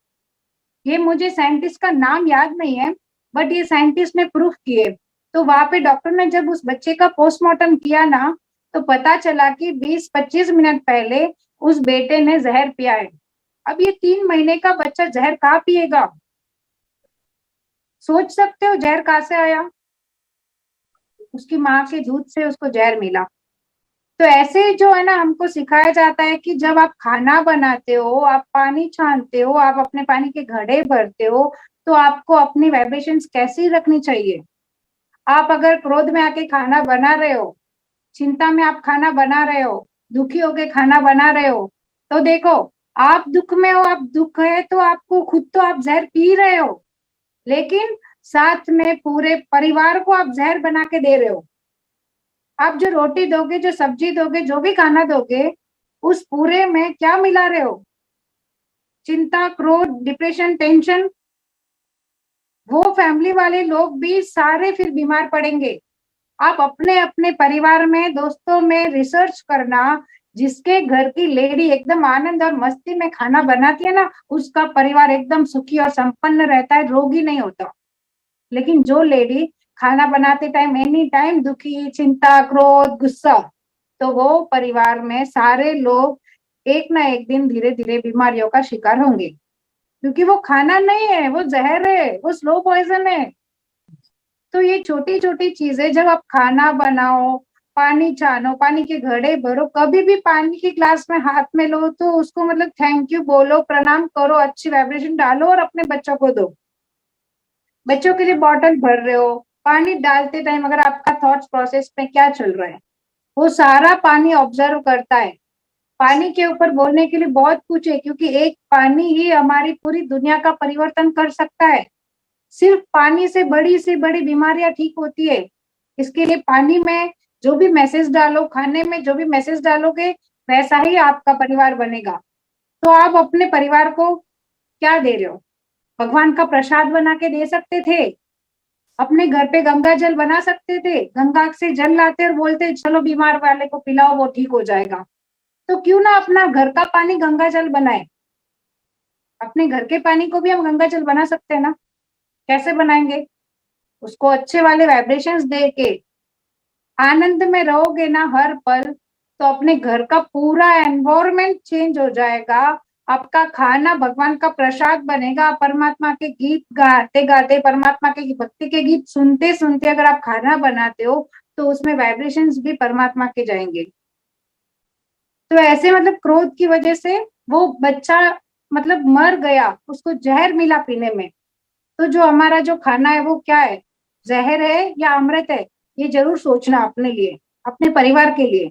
अगर अपने परिवार को हेल्थी, हैप्पी और एकदम आनंद वाला बनाना है, तो आप आनंद में रह के ही खाना बनाना, पानी और खाने को चार्ज करना, नवकार मंत्र से चार्ज करो, भक्तामर से चार्ज करो, रेकी से चार्ज करो, पर उसमें अच्छे वाइब्रेशंस डालो, तो वो खाना उनके लिए अमृत बन जाएगा। ऐसे ही मतलब है ना, माइंड का भी बहुत बड़ा खेल होता है। हर चीज को है ना हमारा माइंड कैसे एक्सेप्ट करता है। माइंड के बारे में मतलब जितना जैसा सोचोगे ना वैसा ही होगा। तो कोई भी चीज को, बीमारी को लेके अगर कोई भी नेगेटिव थॉट्स आपको आ रहा है, कोई नेगेटिव पॉइंट आपको डॉक्टर ने बोल दिया कि है ना तुझे बीपी हो गया है, तुझे कैंसर हो गया है, तुझे ये हो गया है, तुझे ये हो गया है, अगर डॉक्टर ने बोला और अगर आपने एक्सेप्ट कर लिया, तो मान लो वो बीमारी पक्की आपको। लेकिन अगर एक्सेप्ट नहीं किया, तो वो बीमारी आने के चांसेस कम हो जाते हैं। क्योंकि जो अवचेतन मन का जो टॉपिक है, उसका मतलब एक अलग ही पूरा होता है कि अवचेतन मन कैसे हमारा काम करता है। अवचेतन मन में इतनी ताकत है कि आप जो सोचोगे वो ही होगा। अवचेतन मन की स्टोरी अगर आपको बोलूं तो सिर्फ एक छोटा सा एग्जांपल दे सकते हैं कि है ना, एक साइंटिस्ट था जिसने एक मतलब एक डॉक्टर के पास एक आदमी जाता है, वो पूरा अंधा है, ब्लाइंड है, लेकिन वो डॉक्टर बोल रहा है कि तेरे लेंस खराब है, तू पूरा अंधा है, लेकिन वो क्या बोल रहा है, मुझे दिख रहा है, मुझे सब कुछ दिख रहा है, मैं दुनिया देख सकता हूँ। उसने एक्सेप्ट नहीं किया उसने कि वो अंधा है। वो ऐसे गीत गाते गाते 3 महीने के अंदर पूरा उसको आंखों की मतलब पूरी रोशनी आ गई। वो अंधा आदमी भी एकदम आंखों से देखने लगा। फिर वो डॉक्टर के पास गया, उसने ना लेंस चेक करवाए, पर उसके लेंस तभी भी खराब थे। डॉक्टर तब भी उसने यही बोला कि तू अंधा है, लेकिन वो अंधा नहीं था। ये है पावर ऑफ सबकॉन्शियस माइंड। आप है ना छोटे छोटे टॉपिक्स पे रिसर्च करना, power of subconscious mind, law of attraction. Actually ये सारे टॉपिक है ना, मैं रेकी ग्रैंड मास्टर हूँ ना, तो मैं अपनी क्लासेस भी चलाती हूँ, रेकी सिखाती हूँ, तो उसमें मेरे 7 चैप्टर्स होते हैं। तो self healing, other healing, distance healing, वे सब होते हैं। उसके साथ में जो ये power of subconscious mind, law of attraction और how to manifest your dream, ये जो 3 चैप्टर है वो बड़े कमाल के। खाली अपने माइंड से हम अपनी पूरी लाइफ चेंज कर सकते हैं। बीमार हो तो ठीक हो सकते हो, पैसे नहीं है पैसे आ सकते हैं, हर चीज के लिए मतलब हमको पॉजिटिविटी को लेके माइंड सेट करना होता है। ये पॉजिटिविटी से माइंड सेट कैसे करना है, ये सारी चीजें भी मैं अपनी मतलब क्लासों में सिखाती हूँ सब लोगों को। माइंड का एक छोटी सी एग्जांपल दूं ना, तो ये कि जो माइंड मान लेता है ना, बॉडी उसको फॉलो करती है। कैसे करेगी? एक फॉरेन कंट्री में एक एक पुलिस के पास में मतलब एक कैदी था जेल में। तो वो कैदी है ना, उसको कल फांसी की सजा थी, मौत की सजा थी, कल उसको फांसी होने वाली है, मतलब उसको मरना है कल सुबह। तो एक साइंटिस्ट आया और उसने बोला जेलर को कि क्या जेलर साहब, मैं अपना एक एक्सपेरिमेंट करूं क्या इसके ऊपर, क्योंकि वैसे भी उसको कल सुबह तो मरना ही है, तो क्या मैं एक एक्सपेरिमेंट करूं? तो फिर उसको जेलर ने बोला कि ठीक है आप करो। तो वो साइंटिस्ट और ये जेलर दोनों है ना कैदी के पास गए। कैदी को है ना एक डार्क रूम में लेके जाएंगे। उसको क्या बोला कि भाई देख, तेरी मौत है ना कुछ इस तरीका से होने वाली है। बोला कि तुझे है ना रात को एक डार्क रूम में लेके जाएंगे, और वो डार्क रूम पूरा अंधेरा होगा, और उसमें बहुत सारे स्नेक, स्नेक मतलब सांप, सांपों को छोड़ेंगे, और सांपों के डसने के कारण तेरी मौत होगी। उसको क्या बोला? रात को एक डार्क रूम में तुझे छोड़ेंगे, और वहां पे उस रूम में बहुत सारे सांपों को छोड़ेंगे, सांप के डसने के कारण तेरी मौत होगी। ये बात उसको खाली बोली कैदी को। शाम हुई, रात को उसको एक रूम में लेके गए, रूम में अंधेरा कर दिया रात को, और उसके रूम में क्या छोड़ा गया पता है? प्लास्टिक के सांप। क्या छोड़ा? प्लास्टिक के सांप, ओरिजिनल नहीं। और वो प्लास्टिक के सांप ऐसे ऐसे घुमा के उसको ऐसे ऐसे डंक मार रहे, ऐसे उसको फील करवाया। क्या फील करवाया? दिख तो था नहीं, दिख नहीं रहा था उसको, अंधेरा था, पर उसको क्या पता है सांप उसको डस रहा है। ऐसे ऐसे उसको प्लास्टिक के सांप काट रहे। थोड़ी देर में वो मर गया, और रात भर उसको मतलब ऐसे छोड़ा, फिर सुबह उसको बाहर निकाला, तब देखा कि वो मर गया। और अब उसकी बॉडी का साइंटिस्ट था ना, उसको रिसर्च करना था। क्या रिसर्च करना था? पावर ऑफ माइंड, कि कैसे उसने उसको मैसेज डाला और कैसे उसने एक्सेप्ट किया। क्या एक्सेप्ट किया? रात को सांप के डसने से मरना है, रात को सांप के डसने से वो मर गया, जबकि सांप आया ही नहीं, प्लास्टिक का था। फिर सुबह उसकी बॉडी को हॉस्पिटल लेके गए, पूरी बॉडी का पोस्टमार्टम हुआ, तो आप हैरान हो जाओगे, पूरी बॉडी में जहर निकला। पूरी बॉडी में क्या था? जहर। अब सोचो ये जहर कहाँ से आया?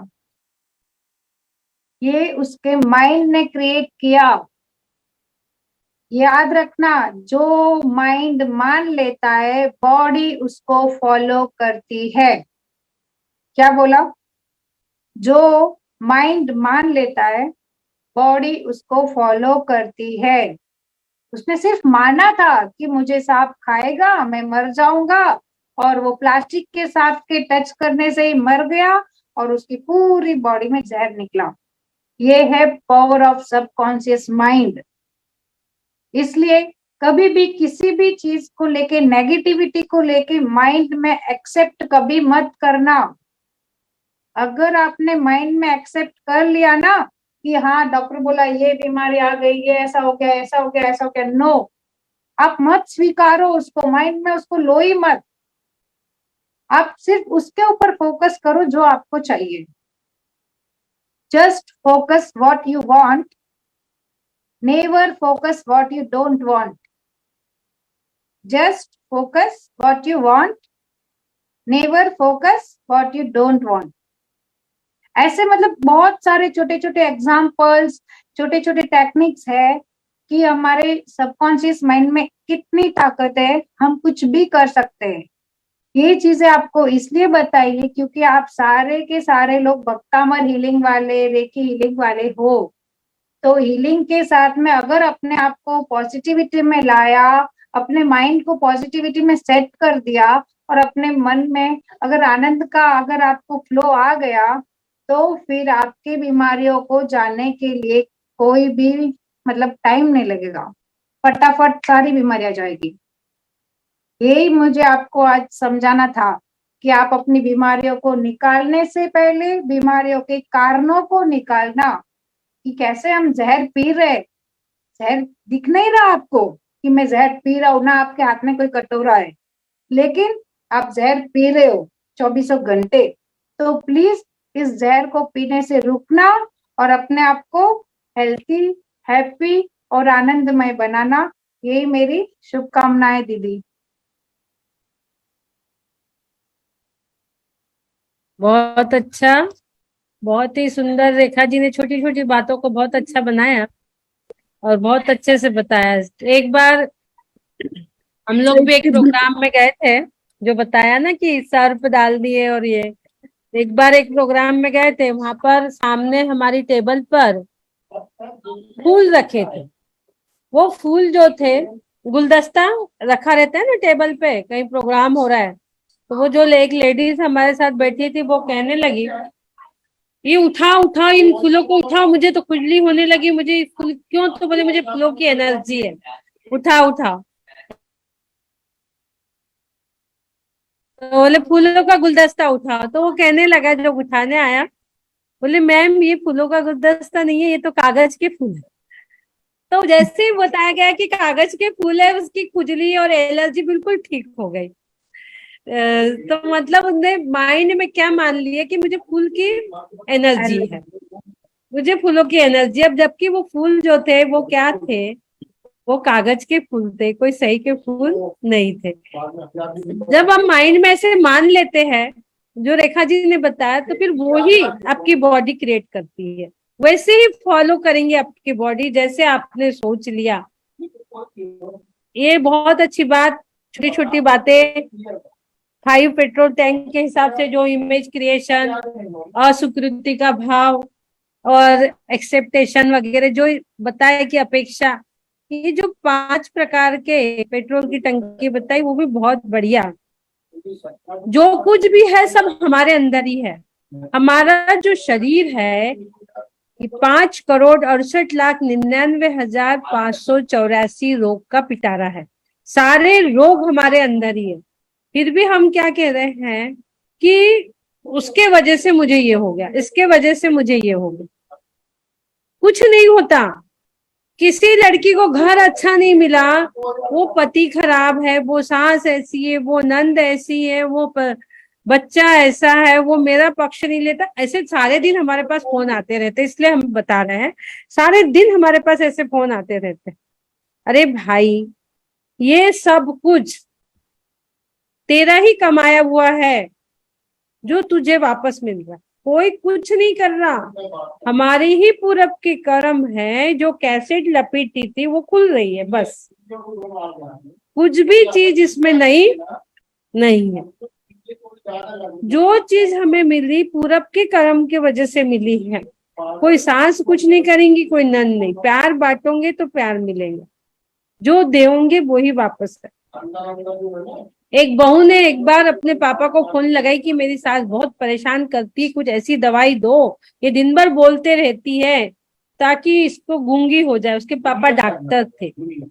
बोले कुछ ऐसी दवाई दे दो पापा मैं इनको खिला दूं और ये बोले ही ना सर। उसके पापा ने दवाई दिए कि बेटा वो कुछ भी बोले तू सिर्फ प्यार से बोल, वो कुछ भी करे तू उनको प्यार से कर हर चीज। वो तुझे डांटे तो भी तू उनको कुछ जवाब मत दे, कुछ काम बताए हाँ मम्मी जी। वो उसने 1 दिन 2 दिन ऐसा किया, तीसरे दिन उसके लौट के क्या मिला, सास की तरफ से प्यार ही प्यार मिला। वो कुछ भी कर रही तो सासू माँ भी उसको प्यार से बात कर रही, डांट नहीं रही। जब उसने अपने माइंड में ये चीज बिठा ली पापा की कि मुझे अच्छे से रहना है, जवाब नहीं देना है, हंस के बात करना है सासू माँ से, तो वो उसके पापा ने भी डॉक्टर थे तो उनने उसके माइंड में क्या भर दिया कि तुझे प्यार से रहना है।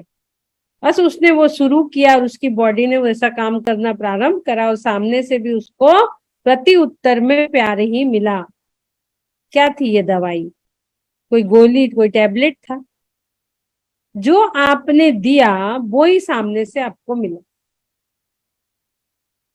तो जो बांटोगे, यदि आप खुशियां बांटोगे तो खुशियां मिली। कई बार क्या होता है, कोई अच्छी फंक्शन हो रहा, कुछ हो रहा और कई लोग उसमें जा नहीं पाते, मन में बहुत उल्लास रहता है। कई दिन से हमने सोचा था यार हमको इसके यहाँ जाना था शादी में, लेकिन क्या करें अब ऐसा हो गया, मुझे नहीं जा पा रही हूँ, अब इतने दुख में मैं कैसे जाऊं, क्या करूं।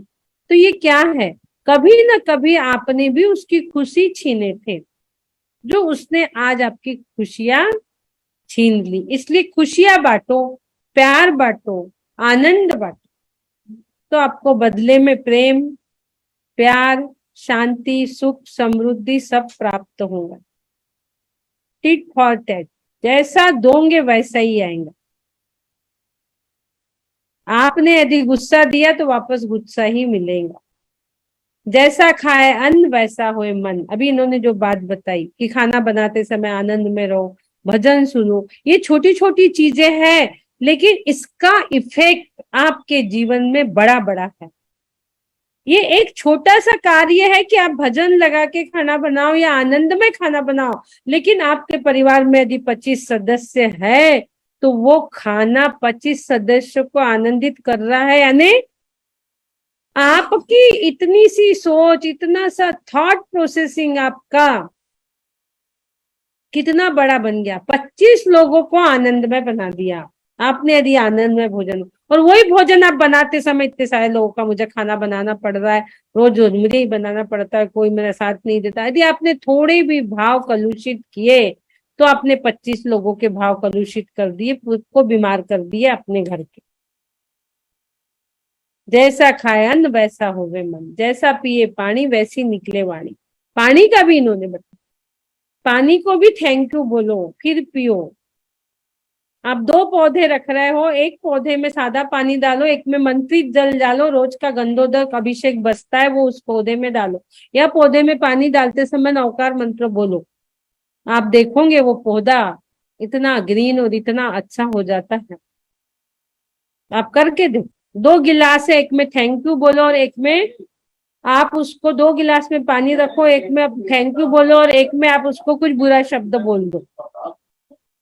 आप दोनों गिलास के पानी के वाइब्रेशन को चेक करो। एक में तो बहुत अच्छी सुंदर तरंगे आपको पानी में दिखेंगी और एक में ऐसे उलझी हुई तरंगे आपको दिखेंगी।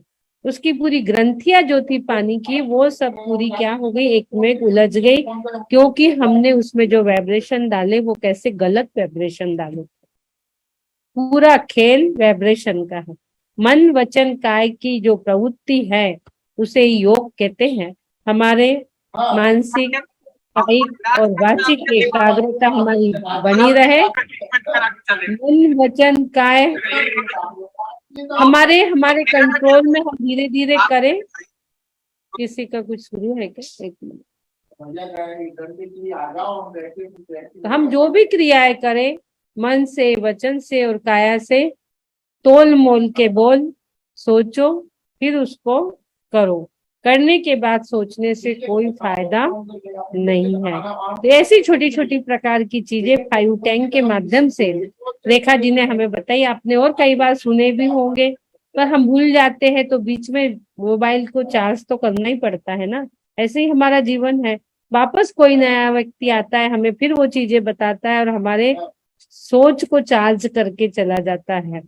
आज हमारे सोच को फिर से चार्ज कर दिया रेखा जी ने, बहुत सुंदर तरीके से कंटिन्यू फ्लो में इतनी अच्छे से बोली उन्होंने, हमारे उम्मीद से बाहर। मुझे कहा था कि आप दीदी कुछ बीच में बोल देना, इतना सुंदर बोल रहे थे, मुझे बोलने का मन ही नहीं हुआ कि इनको मैं कैसे ब्रेक करूं, कैसे बीच में बोलूं। एकदम फ्लो में, और इतना सुंदर, एक के बाद एक के बाद एक के बाद 5 पेट्रोल टैंक्स, फिर आपका माइंड का ले लिया, वेन के बारे में बता दिया, इतना सुंदर, बहुत अच्छा, बहुत बढ़िया रेखा जी, थैंक यू, धन्यवाद। हाँ, और किसी को कुछ बोलना है रेखा जी के लिए? सुमन लता जी, दीपा जी अनम्यूट करिए। हाँ, जय हिंद मेरे चरण स्पर्श, जय हिंद रेखा जी। बहुत सुंदर आपका आज का 5 पेट्रोल टैंक, अच्छे से फिल कर लिए, रिवाइव भी हो गए। जब से दीदी की क्लास से जुड़े हैं, हमने रोज ही कुछ नया नया सीखा है। मक्तांबर आता था, लेकिन विधि मंत्र कैसे बोलने हैं, कैसे उसके द्वारा हीलिंग करनी है, सेल्फ हीलिंग करनी है, दूसरों को कैसे गाइड करना है। हम जैसे आपने स्टार्टिंग में बोला ना, उस टाइम पे भी मैं आपके समर्थन में थी। हमें बोलना नहीं आता था, हमें भी बोलना नहीं आता था, लेकिन दीदी की क्लास इतनी मिराकल है कि यहाँ पर हम सब बोलना सीख गए। दीदी ने ऐसी अच्छी ट्रेनिंग दी है कि गूंगे भी बोल सकते हैं यहाँ पर। तो हम लोगों को जो ट्रेनिंग मिली है, उसके लिए हम दीदी के ही आभारी है। दीदी ने हमें बहुत अच्छे से बोलना सिखाया और आप उसमें देखिए मास्टरी मिल गई है। दीदी ने अगर आपकी तारीफ की तो वाकई कुछ बात है। दीदी बहुत मितभाषी दीदी भी है, दीदी भी जल्दी से नहीं बोलती है, आज वो सच में बहुत खुश हुई तो आपकी तारीफ की है, तो आपको तो रिवॉर्ड मिल गया हाथ की हाथ, और हम सब आपके साथ हैं। और बहुत अच्छी रही आपकी क्लास, सच में बहुत। रेखा जी, आपका बहुत सुंदर प्रोग्राम, और जो आज आपने 5 टैंक बोले, लगभग मैं तो अपने जीवन में डेली उतारती हूँ और इसका रिजल्ट देखती हूँ, ये सारे जीवन में उतारती हूँ। 90% इस पे फॉलो है हमारा, तो मेरे को सुन के मतलब मजा आ रहा था। संगीता जी पूरे 5 टैंक्स को बिल्कुल उतार रही है, मैं भी देख रही हूँ। 5 टैंक्स मेरे जीवन में, जो आप बोल रहे हो कि आज मेरे परिवार में एक व्यक्ति के प्रति सब नेगेटिव बोलते हैं, लेकिन मेरे थॉट पॉजिटिव है, तो आज मेरे को वापस पॉजिटिव रिजल्ट मिल रहा है। मतलब मैं आपको क्या उदाहरण बताऊं कि बहुत पूरा टाइम लग जाएगा, मैं अपने जीवन में इसको उतार रही हूँ। तो आज मतलब आज सबने सुना, और मैं तो सेशन भी लेती हूँ, तो मैं बोलती हूँ कि अपने को नहीं करना है, हम लोग लेते हैं सेशन। तो बहुत सुंदर आपका सेशन आज सबके सामने आया, बहुत बहुत अनुमोदना आपकी। Thank you. और हमें एक अच्छा स्पीकर मिल गया दीदी। जब अपने इसी तरह की मीटिंग्स में जाती हैं, आगे भी बहुत लोगों को जरूरत है दीदी की, तो दीदी मोटिवेशनल स्पीकर है, दीदी अलग अलग प्रोग्राम करती है, तो हमें तो बहुत अच्छा मिल गया आपके रूप में कि जब दीदी नहीं है तो हम आपको बुलाएंगे, कुछ ना कुछ हमारे साथ हमारी मॉर्निंग टीम के लोग भी सुन पाएंगे आपको। तो मॉर्निंग टीम में भी आपका स्वागत है, जो हमारी मेन आईटीसी पर मॉर्निंग में चलती है, दीदी ने आपको बताया भी होगा, तो आप उसमें भी जब भी आपको सुविधा हो आप जुड़िए और उसमें भी अपने शेयर कीजिए, क्योंकि सब लोगों के लिए पॉसिबल नहीं है इस समय सुनना। जैसे हम लोग तो हाउस वाइफ हैं, तो हम लोग बैठ जाते हैं, कुछ लोग ऐसे भी हैं जो जॉब पर हैं, या कुछ जेंट्स भी हैं जो सुबह जुड़ते हैं वीडियो नहीं खोलते, तो हम चाहते हैं कि सभी का फायदा हो। तो आप कभी मॉर्निंग में भी आप इस तरह का सेशन लीजिए, और 5 टैंक्स के साथ कुछ और नया भी लेकर आइए। 5 टैंक्स तो हम चाहेंगे आप रीड करें। दीदी कल अखंड पाठ दीजिए ना, अखंड पाठ का बैनर नहीं आया, कल अखंड पाठ है ना। बैनर का बना दीदी, बैनर आ जाए तो ग्रुप में डाल दें। अभी वो देंगे, अभी अक्षय 3 बजे बनाऊंगी बोल। अच्छा, जय जिनेंद्र रेखा जी, आपने बहुत अच्छे से सारी चीजें बहुत अच्छे से बताया, और ये चीजें मैंने गर्भ संस्कार में भी बताई हैं।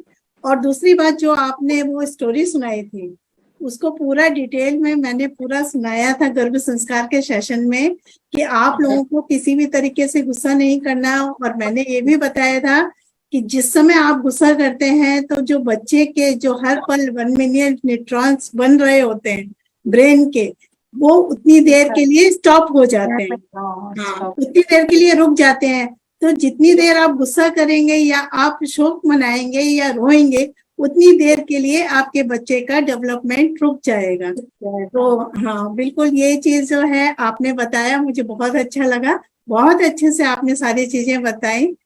आप देख रही हो रेखा जी, तीनों लोग, हाँ, रेखा जी तीनों लोग देख रहे हैं, गर्भ संस्कार प्रणेता है।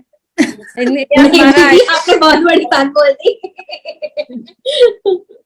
दीदी आप हमारी प्रणेता तो आप ही हो दीदी, आप ही रहोगे, हम तो मतलब सिर्फ मैं ये फॉलोअर कह हैं रही हूँ आपके। रेखा जी कि आपको मतलब हम गर्भ संस्कार में हूँ, क्योंकि ये सारी चीजें उनके लिए भी बहुत जरूरी है। जो आज आपने बताया ना, उनको अच्छी ये बात भी ये है। हाँ, अरे तो एक दिन रेखा जी, एक दिन का सेशन रखा लो। अभी मैं 2-4 दिन में नहीं रहूंगी, तब इनको सेशन में ले लो साथ नहीं में। नहीं, अच्छी बात यह है कि गर्भ संस्कार की बहुत सारी लड़कियों को हमने, जैसे आज हमने जल्दी हाँ, आज बोला था की थी, हाँ, वो लोग भी जुड़े हुए बहुत हैं, उन्होंने सारी सुनी है आपकी क्लास, वो सब बैठे हुए हैं, सब सुन रहे हैं। मैक्सिमम लड़कियां बैठी हैं। क्लास है, बट आज हमने सबने अपना सेशन ऑफ कर दिया, मेरे सेशन के भी सब यहीं बैठे हैं, सबको मैंने उनको बोला था कि आपके काम की चीजें हैं, आप जरूर सुनिए उनको। तो वो लोग आए, पूछे, ये सब लोग बोलते थे हम क्या बोलेंगे, हम कैसा बोलेंगे, दीदी हमको बोलना ही नहीं आता। और आज आपने ही सिखाया है। देखो आज कितना अच्छा सब बोल रहे हैं। ऐसे ही आज आपने भी बहुत अच्छा बोला। तीनों भी गर्भ संस्कार का चलाते हैं बहुत अच्छे से। आपको फोन करके दीदी वो कहते हैं ना, कौन सी बड़ी होती है जिसका स्पर्श करने से जीवंत हो जाते हैं, बस आप वही हो हम लोगों के लिए। आपका स्पर्श मिलता है और हम लोग जीवंत हो गए, ये कहना चाहिए। हमारी बैटरी है ना दीदी, तो वही कह रहे हैं। नहीं रेखा जी, आज जहाँ आप खड़े 2 साल पहले हम वहां पर थे।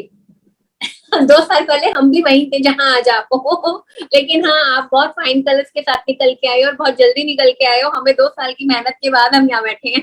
सही बात है। सबको जुड़ के अभी 1200 दिन से ऊपर हो गए हैं। हाँ सब जी। लोग शुरू से जुड़े हैं ना, सुन के सब मास्टर बन गए और सब स्टेशन भी लेने लगे। सबके सेशन चलते हैं, जितने लोग हैं 60 सेंटर चलते हैं आईवीएस के, सबके सेशन चलते हैं। तो इन 3 लोग मिलके बहुत अच्छा गर्भ संस्कार का चला रहे हैं। मैंने अभी 1-2 कॉल नंबर दिया है दीपा जी आपका, आप उनको लिंक मेरे पास डाल के रखिए, तो आपकी मेरे पे डाल दीजिए। हाँ दीदी लिंक ना हमारे डिस्क्रिप्शन में ही है, जो हमारा ग्रुप बना हुआ है ना, उसकी डिस्क्रिप्शन में ही लिंक है। अच्छा। और मैं आपको फिर भी पर्सनल दे दूंगी, मैंने इसीलिए दिया हुआ है उसमें लिंक कि आपको किसी को भी यूज करना है तो उसी में से एकदम से मिल जाए।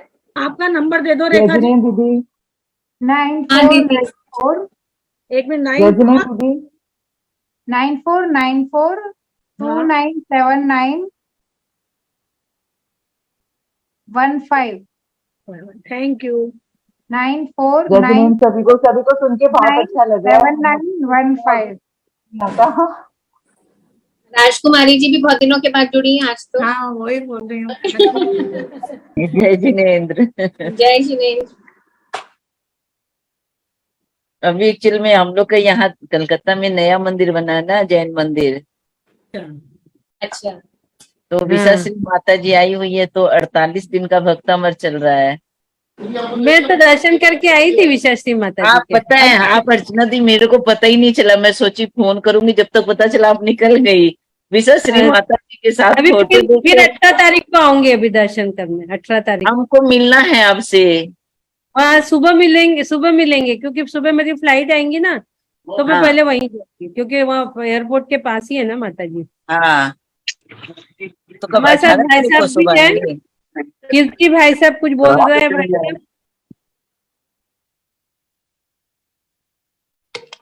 प्रणाम। जय जिनेंद्र। जय जिनेंद्र, बोलिए। मेरी सिस्टर है वो। अच्छा, आपकी सिस्टर है रेखा जी? जी हाँ, बचपन अरे से वाह, बहुत, बचपन से ही वो बहुत ज्यादा ऐसे बोल बोल के सबको इन्होंने पूरे घर को ट्रेंड कर रखा है। अच्छा। तो ये पेट्रोल की 5 टंकियां ऐसे सब मैंने इनसे पहले कभी सुना नहीं था, लेकिन मेरा बहुत किताबें पढ़ने का, यूट्यूब इनका भाषण सुनने का सब बहुत है, तो मैंने बहुत सारा जीवन में सुन रखा है और इम्प्लीमेंट कर रखा है मैंने। तो अभी इन्होंने बताया तभी पता चला कि वो जो स्वीकृति का जो भाव बताया ना, मुझे ऐसे ऑफिशियली नहीं पता था कि इसको ये 5 टंकियों में आता है ऐसे। ये सब मुझे बोलने का एक्सपीरियंस नहीं है, लेकिन मैंने ये अनुभव कर अपने लाइफ में स्वीकृति का भाव कैसे होना करके मैंने ये इम्प्लीमेंट कर रखा है। उससे जो मेरा लाइफ जो है ना, वो एक ब्यूटीफुल गार्डन है। मेरा पूरा जीवन इतना ब्यूटीफुल गार्डन है कि मुझे मेरे परिवार में कुछ भी चलता हो, कैसा भी चलता हो, लेकिन मैंने स्वीकृति का भाव इतना दृढ़ संकल्प कर रखा है कि मेरे मन में कुछ भी प्रकार का भाव जो है वो ऐसे गड़बड़ाता नहीं है। और वो स्वीकृति का भाव के पीछे मेरे सिद्धांत ये है, मैं ईश्वरवादी हूँ। मतलब थोड़ा डिफरेंट है ये, मैं ईश्वरवादी हूँ। मतलब कि अगर पत्ता भी हिलता है तो वो ईश्वर की आज्ञा से हिलता है, बिना ईश्वर की आज्ञा के तो पत्ता हिल नहीं सकता। जैसा कि रेखा ने कहा कि नदियां बह रही है, झरने बह रहे, सूर्य चंद्रमा सब कुछ, उसी तरीके से मेरे शरीर के अंदर सब कुछ। मैडम इनका मैं नाम भूल गया, इन्होंने कहा वो 5 करोड़ कुछ चिल्लर कुछ जो भी रोग है वगैरह, तो शरीर के अंदर कितने करोड़ों करोड़ों परमाणु जो है वो अंदर है और वो चलन कर रहे हैं। वो सब सूर्य चंद्रमा ग्रह नक्षत्र उनके थ्रू आते हुए ईश्वर से कंट्रोल्ड है। हमारे कंट्रोल में हमारी एक सांस भी नहीं है। तो तब मेरा बेटा जो है वो, मेरे 2 बेटे हैं, दोनों बेटों का अलग अलग स्वभाव है, भाई का अलग स्वभाव है, पत्नी का अलग स्वभाव है, माँ का अलग स्वभाव है। तो सारा ईश्वर के द्वारा दिया गया उनका नेचर है। तो मैं अगर ये इच्छा करूं कि नहीं मेरा भाई मेरे नेचर का होना, मेरा एक बेटा ऐसा क्यों है, एक बेटा ऐसा क्यों है, तो मैंने ये स्वीकृति कर रखी है कि ये ईश्वर के द्वारा दिया गया नेचर है, तो मैं इसमें कुछ भी नहीं कर सकता हूं। तो मैं उनको सिर्फ ज्ञान स्वभाव से देखता हूं कि वो प्राकृतिक होता है। हर कोई घटना बिना ईश्वर की आज्ञा के कोई घटना कभी नहीं घटती है। तो उसको हमें ऐसे ही देखना चाहिए कि ये परमात्मा की लीला है, ये घटना आज घटनी ही थी। क्यों कृष्ण हर घटना हर किसी भी बुरी से बुरी घटना के समय भी कृष्ण क्यों मुस्कुराते रहते थे? ऐसा नहीं है कि उन्हें पूर्व का ज्ञान था, वो इसलिए मुस्कुराते थे क्योंकि उनको पता था कि अगर घटना घटी है मतलब कि वो तो ईश्वर की आज्ञा होगी। बिना ईश्वर की आज्ञा के तो कोई घट ही नहीं सकता है कोई घटना। इसीलिए वो हर अच्छी और बुरी घटना के समय में मंद मंद मुस्कुराते ही रहते थे वो, और ऐसे एक्ट करते थे जैसे वो सब पहले से ही जानते थे। वैसे ही एक्ट करना चाहिए हमको हर घटना में जैसे हम पहले से जानते, क्योंकि हम तो पहले से जानते हैं कि घटना घटी है मतलब कि वो ईश्वर की आज्ञा से घटी है। और यही है स्वीकृति का भाव, क्योंकि ईश्वरवादी होना स्वीकृति का भाव है कि ईश्वरवादी हूं, मेरा हर घटना ईश्वर के कारण होती है, इस वजह से मैं उसे स्वीकार करता हूं, वो अच्छी हो या बुरी हो। इसलिए मेरे मन में बहुत ही आनंद रहता है। इतना ही कहता था। बहुत सुंदर भाव। एक चीज और कहना चाहूंगी, अभी तक हम सिर्फ रेखा जी को सुन रहे थे तो इस बात पर ध्यान नहीं गया, लेकिन रेखा जी के ब्रदर को सुनने के बाद सीधा ध्यान किस बात पर गया? आपके संस्कार पर, क्योंकि हम संस्कारों की बात करते हैं कि धन्य है वो माता जिन्होंने आपको जन्म दिया, क्योंकि आप दोनों के ही भावों से पता चल रहा है कि आपकी परवरिश कैसे हुई है। तो ये तो मेरा गुरु है, ये मेरा भाई है ना, मेरा गुरु है एक्चुअली। ये जो अभी वो मेरी गुरु हो गई है, अभी वो मेरी गुरु हो गई है। ये देखियो, ये जो थॉट्स अभी आप लोग यहाँ सब सुन रहे हो कि वो मेरा गुरु है, वो मेरा गुरु है, हमने ये ईश्वर की आज्ञा से माना है, ये परिवार में बहुत बड़ी बात होती है कि लोग एक दूसरे का कहना मान ले, वरना लड़ाई तो इसी बात की है कि वो मेरा सुनता ही नहीं। परिवार में एक ही डायलॉग चलता है, एक ही डायलॉग डिलीवरी, वो सुनती ही नहीं, वो सुनता ही नहीं, इसके सिवा कुछ नहीं। वो पत्नी मेरी बात सुने जब तो, वो बेटा मेरी बात सुने जब तो, वो सुनता ही नहीं। तो ये बहुत बड़ा एक उदाहरण है, आप देख रहे हो, भाई बहन से कह रहा है वो मेरा गुरु है, बहन भाई से कह रहे वो मेरा गुरु है। मुझे 1 मिनट पहले पता चला ये भी मेरा सुन रहा है, मुझे पता होता तो शायद मैं इतना बोल भी नहीं पाती।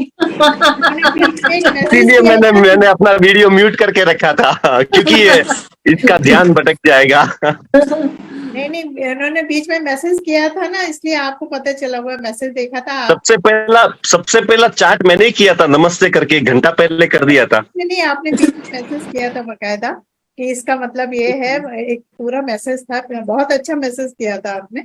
हाँ। टॉपिक वो बोल रही थी उसको आपने वेरीफाई किया था कि हाँ ये चीज है उसके साथ। तो हाँ, मैं पॉइंट टू पॉइंट सब कुछ सुन रहा था, तो वो पॉइंट आते ही मैंने व्हाट्सएप किया।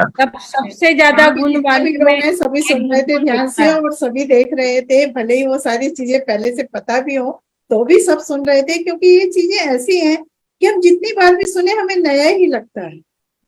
अलग अलग लोगों से हम वो सुनते हैं तो हमें नई चीज लगती है और कोई बात नहीं है। सबके बताने के तरीके अपने अपने हाँ, होते हैं। अपने अपने होते हैं। अब अपने दीदी ने अपने भी ये होते सारी हैं। चीजें हमें कई बार बताई है, लेकिन आपने भी बताई, सारी चीजें पता है, लेकिन फिर भी वो बहुत अच्छा लग रहा था सुनकर। सारी चीजें कई बार, अब 1200 1250 दिन से हम लोग सब जुड़े हुए हैं। मैंने बहुत बार ये सारी चीजें मंच से बताया है, फिर भी आज जब सुनने के बाद भी उन लोगों को क्या चार्ज हो जाता है, याद आ जाता है हमारा, फिर माइंड उस प्रकार से काम करने लगता है। हम कोई चीज सुनते हैं तो यहाँ आया है भाई साहब का मैसेज, सबसे ज्यादा गुण वाले में एक दुर्गुण होता है। वही मैंने कहा। हाँ, इन्होंने जब बोला ना कि इतने सारे मेरे अंदर गुण होते हुए भी उसमें वो एक दुर्गुण होता है कि वो छिद्र दृष्टा होता है। गुणवान व्यक्ति का एक ही सबसे बड़ा दुर्गुण होता है कि भी दूसरों के दुर्गुण देखता है, उसको बोलते हैं छिद्र दृष्टा। मतलब वो पूरी साड़ी इतनी अच्छी है, वो नहीं देखेगा, उसमें छेद उसको दिखेगा। बहुत बढ़िया, बहुत बढ़िया, बहुत सुंदर। उसके पीछे कारण होगा कि जब हमारे गुण होते हैं तो उसका शायद मान हो जाता है कि हमारे गुण हैं, हम तो बहुत गुणी हैं, इसका मान हो जाता है, इसलिए हम दूसरों में दुर्गुण ही देखते हैं। हाँ, ये हो सकता है उसका एक कारण। जनरली 90% लोगों की दीदी ये प्रॉब्लम है कि सबसे ज्यादा गुणी, सबसे ज्यादा दुखी, आदर्शवादी आतंकवादी बिल्कुल होता है। आपने ये चीज बिल्कुल बिल्कुल बिल्कुल बिल्कुल। जितना आदर्शवादी, मैं टाइम पे जाती हूँ दीदी, आपको नहीं पता, मैं खुद ऐसी थी। एक बार ऐसा हुआ, मैं मतलब मैं बहुत परफेक्शन है मेरा, टाइम का तो बहुत ही ज्यादा मतलब है। तो मैं जब संस्कार वाटिका की टीचर थी, बहुत साल पहले की बात है, तो 10 बजे संस्कार वाटिका होती थी, मैं 10 बजे पहुंचती हूँ, कोई नहीं आता वहां पे, सब 10:30 बजे आते। तो मतलब मैं ये आधा घंटा मैं अपना खून को जहर बनाती थी। ये किया है मैंने खुद ने, तब ज्ञान नहीं था, बहुत साल पहले की बात है। ऐसा मैंने कई बार किया। जब मैं गई और कोई लोग आए नहीं, तो हम लोग क्या अपने खून को जहर करते रहते। अभी तक कोई नहीं आया, किसी को टाइम की वैल्यू नहीं, ये नहीं वो नहीं। मतलब क्या, जब गुरुजी ने बोला ना कि तेरे गुण है, तू नाच भांगड़ा कर, अपने गुण से दूसरों को मत माप, तब मेरी आंखें खुली और फिर मैंने ना मापना छोड़ दिया। अब मजा आता है। अपने जीवन से ही अपन बहुत सारी चीजें अपने जीवन से ही सीखते हैं अपन। दीदी मैंने संस्कार वाटिका छोड़ दी 1 साल जाके, क्योंकि कोई टाइम पे नहीं आता था। अच्छा। वो मतलब उस टाइम मैं ऐसी थी, टाइम की पंक्चुअल, टाइम का कीड़ा थी मैं एक्चुअली। बट अब ऐसा कुछ नहीं, अब जो जैसा है वैसा सब चलता है। ऐसे ही मेरा भी है, कोई भी चीज टाइम से होना चाहिए, लेकिन अब धीरे धीरे हैबिट हो गई कि होता ही है 10-5 मिनट लेट। थोड़ा मतलब मेरे का भी बहुत टाइम का था, बट अभी मैं इतना हाइपर नहीं होती। नहीं है तो ठीक है, वेट करते हैं, थोड़ी देर रुक जाते हैं ऐसे। देर वेट करते हैं। आज भी हमने किया 20-25 मिनट वेट की, लोग थोड़े और जुड़ जाए फिर यहाँ शुरू पे करें। यहाँ पे कभी कभी रथ यात्रा होती है, वरघोड़ा निकलता है, जीटो की मीटिंग्स वगैरह होती है। मैं कई बार जीटो मीटिंग्स में जाती हूँ, बुलाते 3 बजे और लोग आते 3:45 बजे, और मैं पहुंचती हूँ 3 में 5 कम होती है। फिर वहां जाके अब मुझे मजा करना आ गया ना, तो अब मैं वहां जाके भी मजा करती हूँ। पहले दुखी होते थे, अब नहीं होते ज्यादा। आपने है अभी दृष्टिकोण में परिवर्तन कर लिया ना, नंबर आप चैट बॉक्स में डाल दो, सब जने नंबर आपका मांगते हैं। दृष्टिकोण अनेकांत हो गया, इसलिए आज सारी चीजें आप दूसरों के परसेप्शन भी समझने दीदी, एक लगे बार कि कहते सामने हैं, वाले इधर का सुन क्या तो आप। परसेप्शन है। तो आपका जो है वो दुख कम हो गया कि नहीं है नहीं। हाँ है अभी भी, बट फिर भी हमने अपने आप को 50% तो सुधारा है। 50% भगवान की वही कृपा सुधारने की जरूरत अपने आप को ही होती है, दूसरों को सुधारने की जरूरत नहीं होती। बोलते बोलते हम खुद अपने आप को सुधार रहे हैं कि नहीं, आज मैंने ये बोला है तो मुझे तो ये करना है। बस वही हो रही। याद आता है ना बार बार फिर वो चीजें। ये पहले मेरे साथ ये होता था कि सामने वाला क्या बोल रहा है, उसने क्यों बोला ऐसा, मुझे पिंच करता था काफी। आज की डेट पे मुझे कोई फर्क नहीं पड़ता, उसने बोला मतलब उसका कुछ होगा परसेप्शन, मतलब मैं उसका परसेप्शन समझने की कोशिश करती हूँ। अभी तो मैं ऐसा तो क्यों बोला। आज हमारे सुमन लता जी, रेखा जी, आज हमारी सुमन लता जी इतना अच्छा बोल रही है ना, ये 4 साल तक बोली नहीं थी, हंसी भी नहीं थी। जब इस IVS के मंच पे आए तो हम लोग इनको अनम्यूट करते, हमारे जैन साहब अनम्यूट करते, बोलते कुछ बोलो कुछ बोलो। इनको हंसना और बोलना सिखाया। इनके भी थोड़ा सा प्रॉब्लम हो गया था, इनके भी बिस्तर का, तो ये हंसना बोलना भूल गई थी, एकदम गुमसुम से रहती थी। और आज देखिए, और जब हमने इनको गर्भ संस्कार में जोड़ा तो दीदी हमको तो कुछ नहीं आता, हम कैसा करेंगे। हमने कहा हम 3 दिन आपको ट्रेनिंग दे देंगे, आप ऐसा करें। 3 दिन की हमने ट्रेनिंग इनको गर्भ संस्कार की दी, 3 दिन तक कि आप लोग ऐसे ऐसे गर्भ संस्कार लो। तो इन्होंने अपने आप से ही इतने मेडिटेशन बनाना, मेडिटेशन कराना, नई नई चीजें लाना, यानी उनको फिर लग गया कि अब हमें कुछ नया देना है, कुछ नया देना है।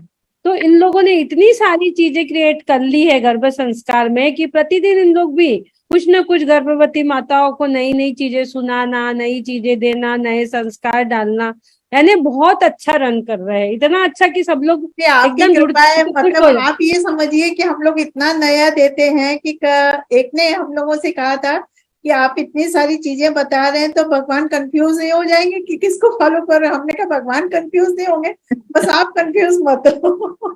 हम तो आपको तरीके बता रहे हैं कि आप इस तरीके से भी कर सकते हैं, इस तरीके से भी कर क्योंकि सकते देखो एक ही चीज हर किसी को लागू नहीं होती ना। हम बहुत सारी चीज बताएंगे तो किसी को कुछ पसंद आया, किसी को वही कुछ वही पसंद समझ आया। रहे हैं। तो इतनी आज भी हमने पांच भाव बताए, 5 पेट्रोल की टैंक। किसी को किसी चीज से चिंगारी लग के भड़क रहा होगा, कोई किसी चीज से चिंगारी लग के भड़केगा।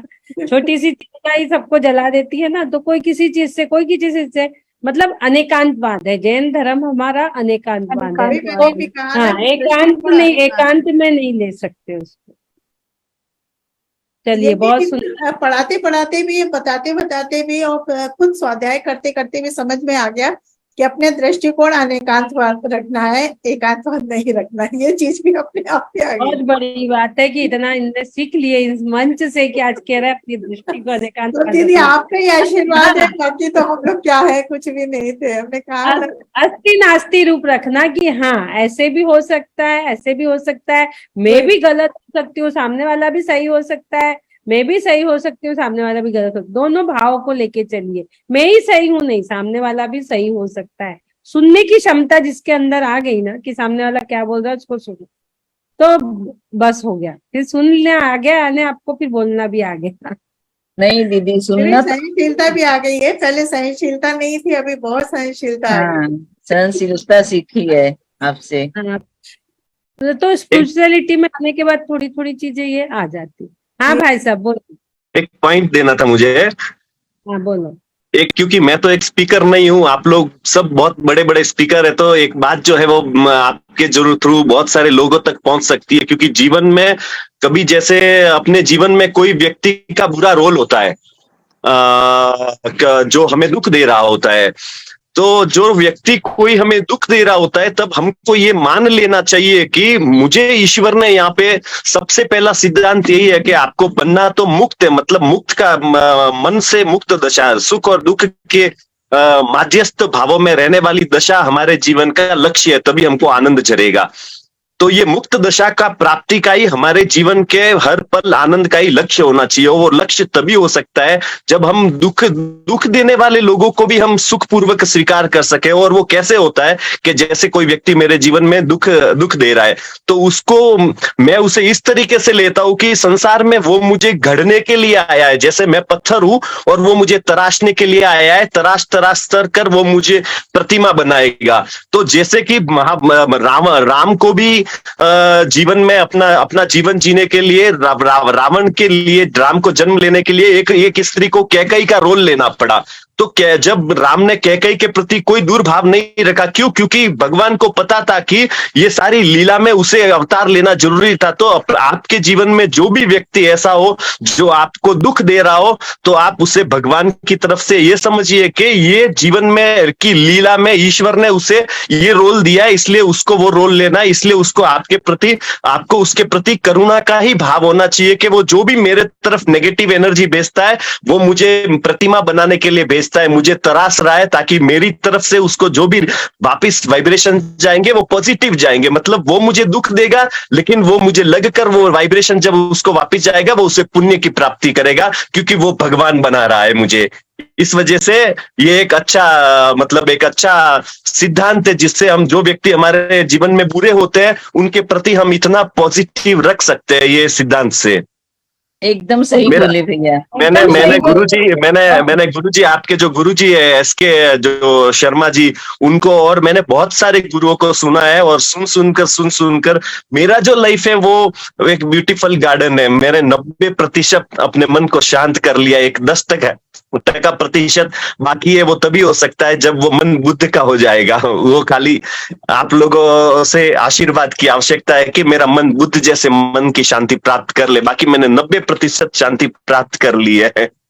नहीं, व्यवहार से ही निश्चय की ओर जाते हो आप, व्यवहार से निश्चय आनंद में। में रहेंगे हाँ, तो मैं निश्चय निश्चय से में ही अपनी रहता हूँ। आत्मा को, आत्मा का जो आनंद स्वभाव है, निश्चय से जो हमारे आत्मा का आनंद स्वभाव है वो हमें प्राप्ति होंगी। तो हमें हर चीज पहले व्यवहार दृष्टि से उसको देखो, जानो, मानो, फिर उसको निश्चय में उतारो, अपनी आत्मा में उसको उतारो। तो व्यवहार दृष्टि से हम बोलते हैं ना कि सच्चे देव गुरु शास्त्र का हमें श्रद्धान होना चाहिए तो सम्यक दर्शन होगा। तो हमें व्यवहार से सम्यक दृष्टि बनना है पहले। तो हमने अन्य देवी देवताओं को छोड़ के वितरागता को हम दर्शन करेंगे, ऐसा यदि हमने माना तो वो बोलते कि ये व्यवहार सम्यक दृष्टि हो गया। फिर धीरे धीरे वो उनने उस सीढ़ी को पार कर लिया, वो निश्चय सम्यक दृष्टि। तो आपने व्यवहार में अपने ये देख लिए कि हमें आनंदित रहना है, हमें अपने आप को ब्यूटीफुल गार्डन बनाना है, ये आपने देख लिए। अब और यही आनंद, सच्चा सुख क्या है, यही तो आनंद हमारे अंदर में, आत्मा में भी वही है। तब हमें धीरे से बाहर से ही अंदर जाता है इंसान। अब उसी आनंद को हमें अंदर अपनी आत्मा में जीना है, उसी आनंद को, उसी आनंद के साथ हमें रहना है। तो ये बहुत अच्छी बात है। आनंद, नंद, आनंद, चेय आनंद और परमानंद, इसकी सीढ़ी है।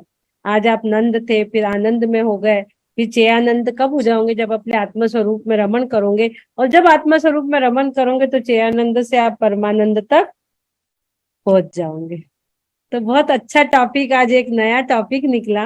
बोलते ना, नीरे निंदक राखिए। जो भाई साहब ने बोला कि कोई आप पे प्रहार कर रहा है, दुख दे रहा है, तो उसको थैंक यू बोलो, क्योंकि ये कहावत ही है, नीरे निंदक राखिए। यानी मराठी में तो कहते हैं निंदकाचे घर शेजारी ऐसा हो। जो आपकी निंदा कर रहा, बुराई कर रहा, उसको बाजू में रहना ही चाहिए। आपको नहीं पता, आज के समय में किसी के पास इतना टाइम नहीं है जो आपके दुर्गुण को, आपके बुराई को बताए। यदि कोई बता रहा है कि आप ऐसे हो तो उसको पॉजिटिव लो, किसने मुझे जो बुरा बोला है, सच में मुझ में वो वैसा है क्या, मैं उसको सुधारूं। और तो और उसको डायरी में लिख लो रेड पेन से कि इसने मुझे ऐसा बोला था, ये मेरे में कमी, अब मुझे इसे सुधारना है। दूसरे ही लोग आपके अंदर की कमियां बताएंगे, हमें नहीं समझ में आता, दूसरे ही बताएंगे। कोई कितना भी अच्छा हो उसमें तो दुर्गुण रहता ही है, और कोई कितना भी बुरा हो तो उसमें एक अच्छा गुण होता ही है। तो वो बताएगा कौन? सामने वाला ही बताएगा। इसलिए वो दुर्गुण बता रहा है तो उसको बुरा मत बोलो, तूने मुझे ऐसा क्या, उसको थैंक यू बोलो, और उस पर थोड़ा चिंतन मनन करो कि ये जो बोल रहा था ये सच में मैं ऐसा हूँ क्या, यदि हूं तो मुझे कहाँ जरूरत है इसको सुधारने की। इस प्रकार के भाव को लेके चलेंगे तो आपका जीवन गार्डन गार्डन ही। बहुत सुंदर भाई साहब, आप जुड़ गए तो और अच्छी चर्चा हो गई। और किसी कुछ बोलना था ना, हैंड रेज रख करा था। राजकुमारी जी, आपको नहीं, बहुत एनर्जी मिली, बहुत मतलब सीखने को मिलता है दी। हाँ एकदम हम बढ़िया। ना जब मतलब से जुड़े हैं आप लोग से, हम बहुत चेंज हो गए। अच्छा, हम बोलना नहीं आता हमको आज भी, लेकिन हम ना सुन सुन के बहुत चेंज हो गए। देखिए होता ही है, घर में होता ही है सब तरह से, अच्छा बुरे सब लोग होते हैं, लेकिन अब नहीं, हम यही सोचे हमको कुछ बोलना ही नहीं, सबको पॉजिटिव लेके चलो। नामी है ना परिवार, हाँ, इसीलिए ना विचार को पॉजिटिव। लेके चलो, वो नाम ही है, पर के विचार को लेके चलो, परिवार। अभी रेखा दी जो बोली है, सच में बहुत अच्छा एनर्जी मिला और बहुत कुछ सीखने को मिला। बहुत ही बढ़िया। अच्छा, रेखा जी के और सामने अपन सेशन लेते रहेंगे समय बहुत समय पे। बहुत। हाँ, सुबह रेखा जी बहुत का सारे बहुत लोग बहुत रहते हैं, धन्यवाद। सुबह डेली 100 लोग रहते ही है, सुबह ले लेंगे एक दिन इनका सेशन। अभी तो हम सुबह अभी दीदी नहीं रहेंगी तो रेखा जी आप एक आध दिन सेशन ले लीजिएगा मॉर्निंग में। हाँ, मैं 18 तारीख से हूँ नहीं, 18 से 30 तक। तो मैं दीदी नहीं रहेंगी तो वो आप। तो आप शिखर जी जा रहे हैं ना? हाँ, आप आ रहे हो? नहीं आ रहे हो पक्का? नहीं, अभी माता जी लोग हैं ना, अभी नहीं जाएंगे। कल हाँ, आई तो थी मंजू दी, बोली कि शिखर जी आ रहे हो गए, हम बोले नहीं आएंगे भाभी। ललिता भाभी बोली कल आई थी मंदिर। हाँ, तो शिखर जी जाते जाते भाया कलकत्ता जा रही हूँ ना, तो वहाँ माता जी के पास रुकूंगी। माता जी संडे को आती हैं। आप 18 को आ रही हैं क्या? हाँ, मॉर्निंग मॉर्निंग कितनी बजे दी? तो 8:30 पे फ्लाइट पहुंच जाएंगी ना, 9 बजे तक आ जाऊंगी मैं। हमको फिर हम वहां मिलेंगे। हाँ, जरूर मिलिएगा। हाँ, हमको मिलना है आपसे, हम आपका उसमें वहीं पे देखे मुझे। वहीं सब लोग मिल लेंगे एक जगह। सभी को हाँ, माता जी की आरती बुला लेना, माता तो जी वहीं के के पास। साथ सब हाँ मिलेंगे। हाँ हाँ, हम सपना को सबके ही घर बोलेंगे। पॉसिबल ही नहीं होता ना जाना एक दिन में। नहीं होता, कलकत्ता नहीं में होता रश है। भी बहुत होता है, रश भी बहुत होता है कलकत्ता में। नहीं नहीं, चलिए, ठीक है, मन तो बहुत बहुत था बढ़िया। शिखर जी जाने का, लेकिन नहीं होगा इस बार। आधे दिन आ जाइए, हाँ, एक आधे दिन के लिए आ जाएंगे। जिसे भी एक आध शिखर दिन जी के लिए चलना होगा। है, सिर्फ अपने से पहुंचना है, बाकी वहां पर आपको पूरा रहने खाने पीने की पूरी व्यवस्था मिलेंगी हाँ, वो सिद्धार्थ पता में। है। 10 दिन जिसे भी रहना है पर्यूषण में, यहाँ पर हम रेनू से पूछे थे, रेनू जाएगी क्या? बोली नहीं जाएंगे, हाँ, और हम चलिए। अकेले नहीं जा सकते। सिद्धार्थन में बहुत अच्छा भक्तांबर टेम्पल बना है, आचार्य मानतुंग जी भी जेल में बहुत अच्छी बताई है मूर्ति। तो अच्छा। आप जरूर अवश्य ही सभी लोग आए। 10 दिन हम लोग पर्यूषण में वहीं रहने का विचार बनाए हैं, तो हम लोग तो जा ही रहे दोनों। ललिता जी हाँ। भी है, उनके भी 8-10 फ्रेंड्स लोग भी पहुंच रहे हैं कलकत्ता से। 15-20 लोग तो हम लोग हो ही गए, और भी लोगों के नाम धीरे धीरे आ रहे हैं। इंदौर से भी 10 लोग आ रहे हैं। तो ऐसा अच्छा सब लोग। अलका जी का मैसेज है, उन्होंने भी नाम दिया है। हाँ, अलका उनका। गंगवाल जी, आप कब पहुंच रहे हो हमें बता देना, है ना। अलका गंगवाल जी का भी नाम है इसमें। पुणे से आएंगे वो, हाँ, पुणे से आएंगे ना। पुणे से आएंगे। सब लोग अपने नाम दे सकते हैं, जिन्हें भी चलना है, अभी भी समय है, टिकट बना लीजिए। हाँ ठीक है दीदी, देखते अलका हैं, कोई जाएगा तो देखती हूँ। चलिए, ठीक है। ठीक है। जय जिनी। बोले देवाधिदेव आदिनाथ भगवान की जय। हे प्रभु, मुझसे मन वचन काया द्वारा, क्रोध मान माया लोभ द्वारा, संभ्रम समारंभ आरंभ द्वारा, कुतकारित अनुमोदन द्वारा सच्चे देव गुरु शास्त्र की असाधना हुई हो, अभिनय हुआ, इस भाव में या पूर्व भाव में किसी भी जीव की घात हुआ हो, दुख दिया हो, मुझे क्षमा करे, क्षमा करे, क्षमा करे। मैं भावना भाता हूँ, जब भी मैं इस दुनिया से जाऊं, जब भी मेरा देह परिवर्तन होए, लेट के नहीं बैठ के हो, लेट के नहीं बैठ के हो। मैं घर से नहीं मंदिर से जाऊं, मैं घर से नहीं मंदिर से जाऊं, मैं गुरुओं के पादमूल से जाऊं। अपने शरीर को संयम रूपी मंदिर बनाकर उस पर संलेखना रूपी कवच धारण करके ही जाऊं। अपने शरीर को संयम रूपी मंदिर बनाकर उस पर संलेखना रूपी कलश धारण करके ही जाऊं। इसी भावों के साथ मैं स्वस्थ हूँ, मैं स्वस्थ हूँ, मैं स्वस्थ हूँ, मैं स्वस्थ हो चुका हूँ, मैं स्वस्थ हो चुका हूँ, मैं स्वस्थ हो चुका हूँ। स्वस्थो हम, सहजो हम, सरलो हम, पवित्रो हम, शांतो हम, शांतो हम। मैं शरीर नहीं, मैं आत्मा हूँ, मैं शरीर नहीं, मैं आत्मा हूँ। मैं चैतन्य ज्ञान पिंड शक्ति वाला हूँ, मैं चैतन्य ज्ञान पिंड शक्ति वाला हूँ। आत्मा स्वभावम परभाव भिन्नम, आत्मा स्वभावम परभाव भिन्नम, आत्मा स्वभावम परभाव भिन्नम, आत्मा स्वभावम प्रभाव भिन्नम। बोले शुद्धात्म देव की जय जय जय। सभी को थैंक यू, धन्यवाद। थैंक यू दीदी। मंगल करे। हो गया। जय जिनेन्द्र दीदी, जय जिनेन्द्र सभी को। जय जय जिनेन्द्र। जिनेन्द्र, जय जय जिनेन्द्र। जिनेन्द्र, चरण जय जिनेन्द्र। स्पर्श दीदी। खुश रहो।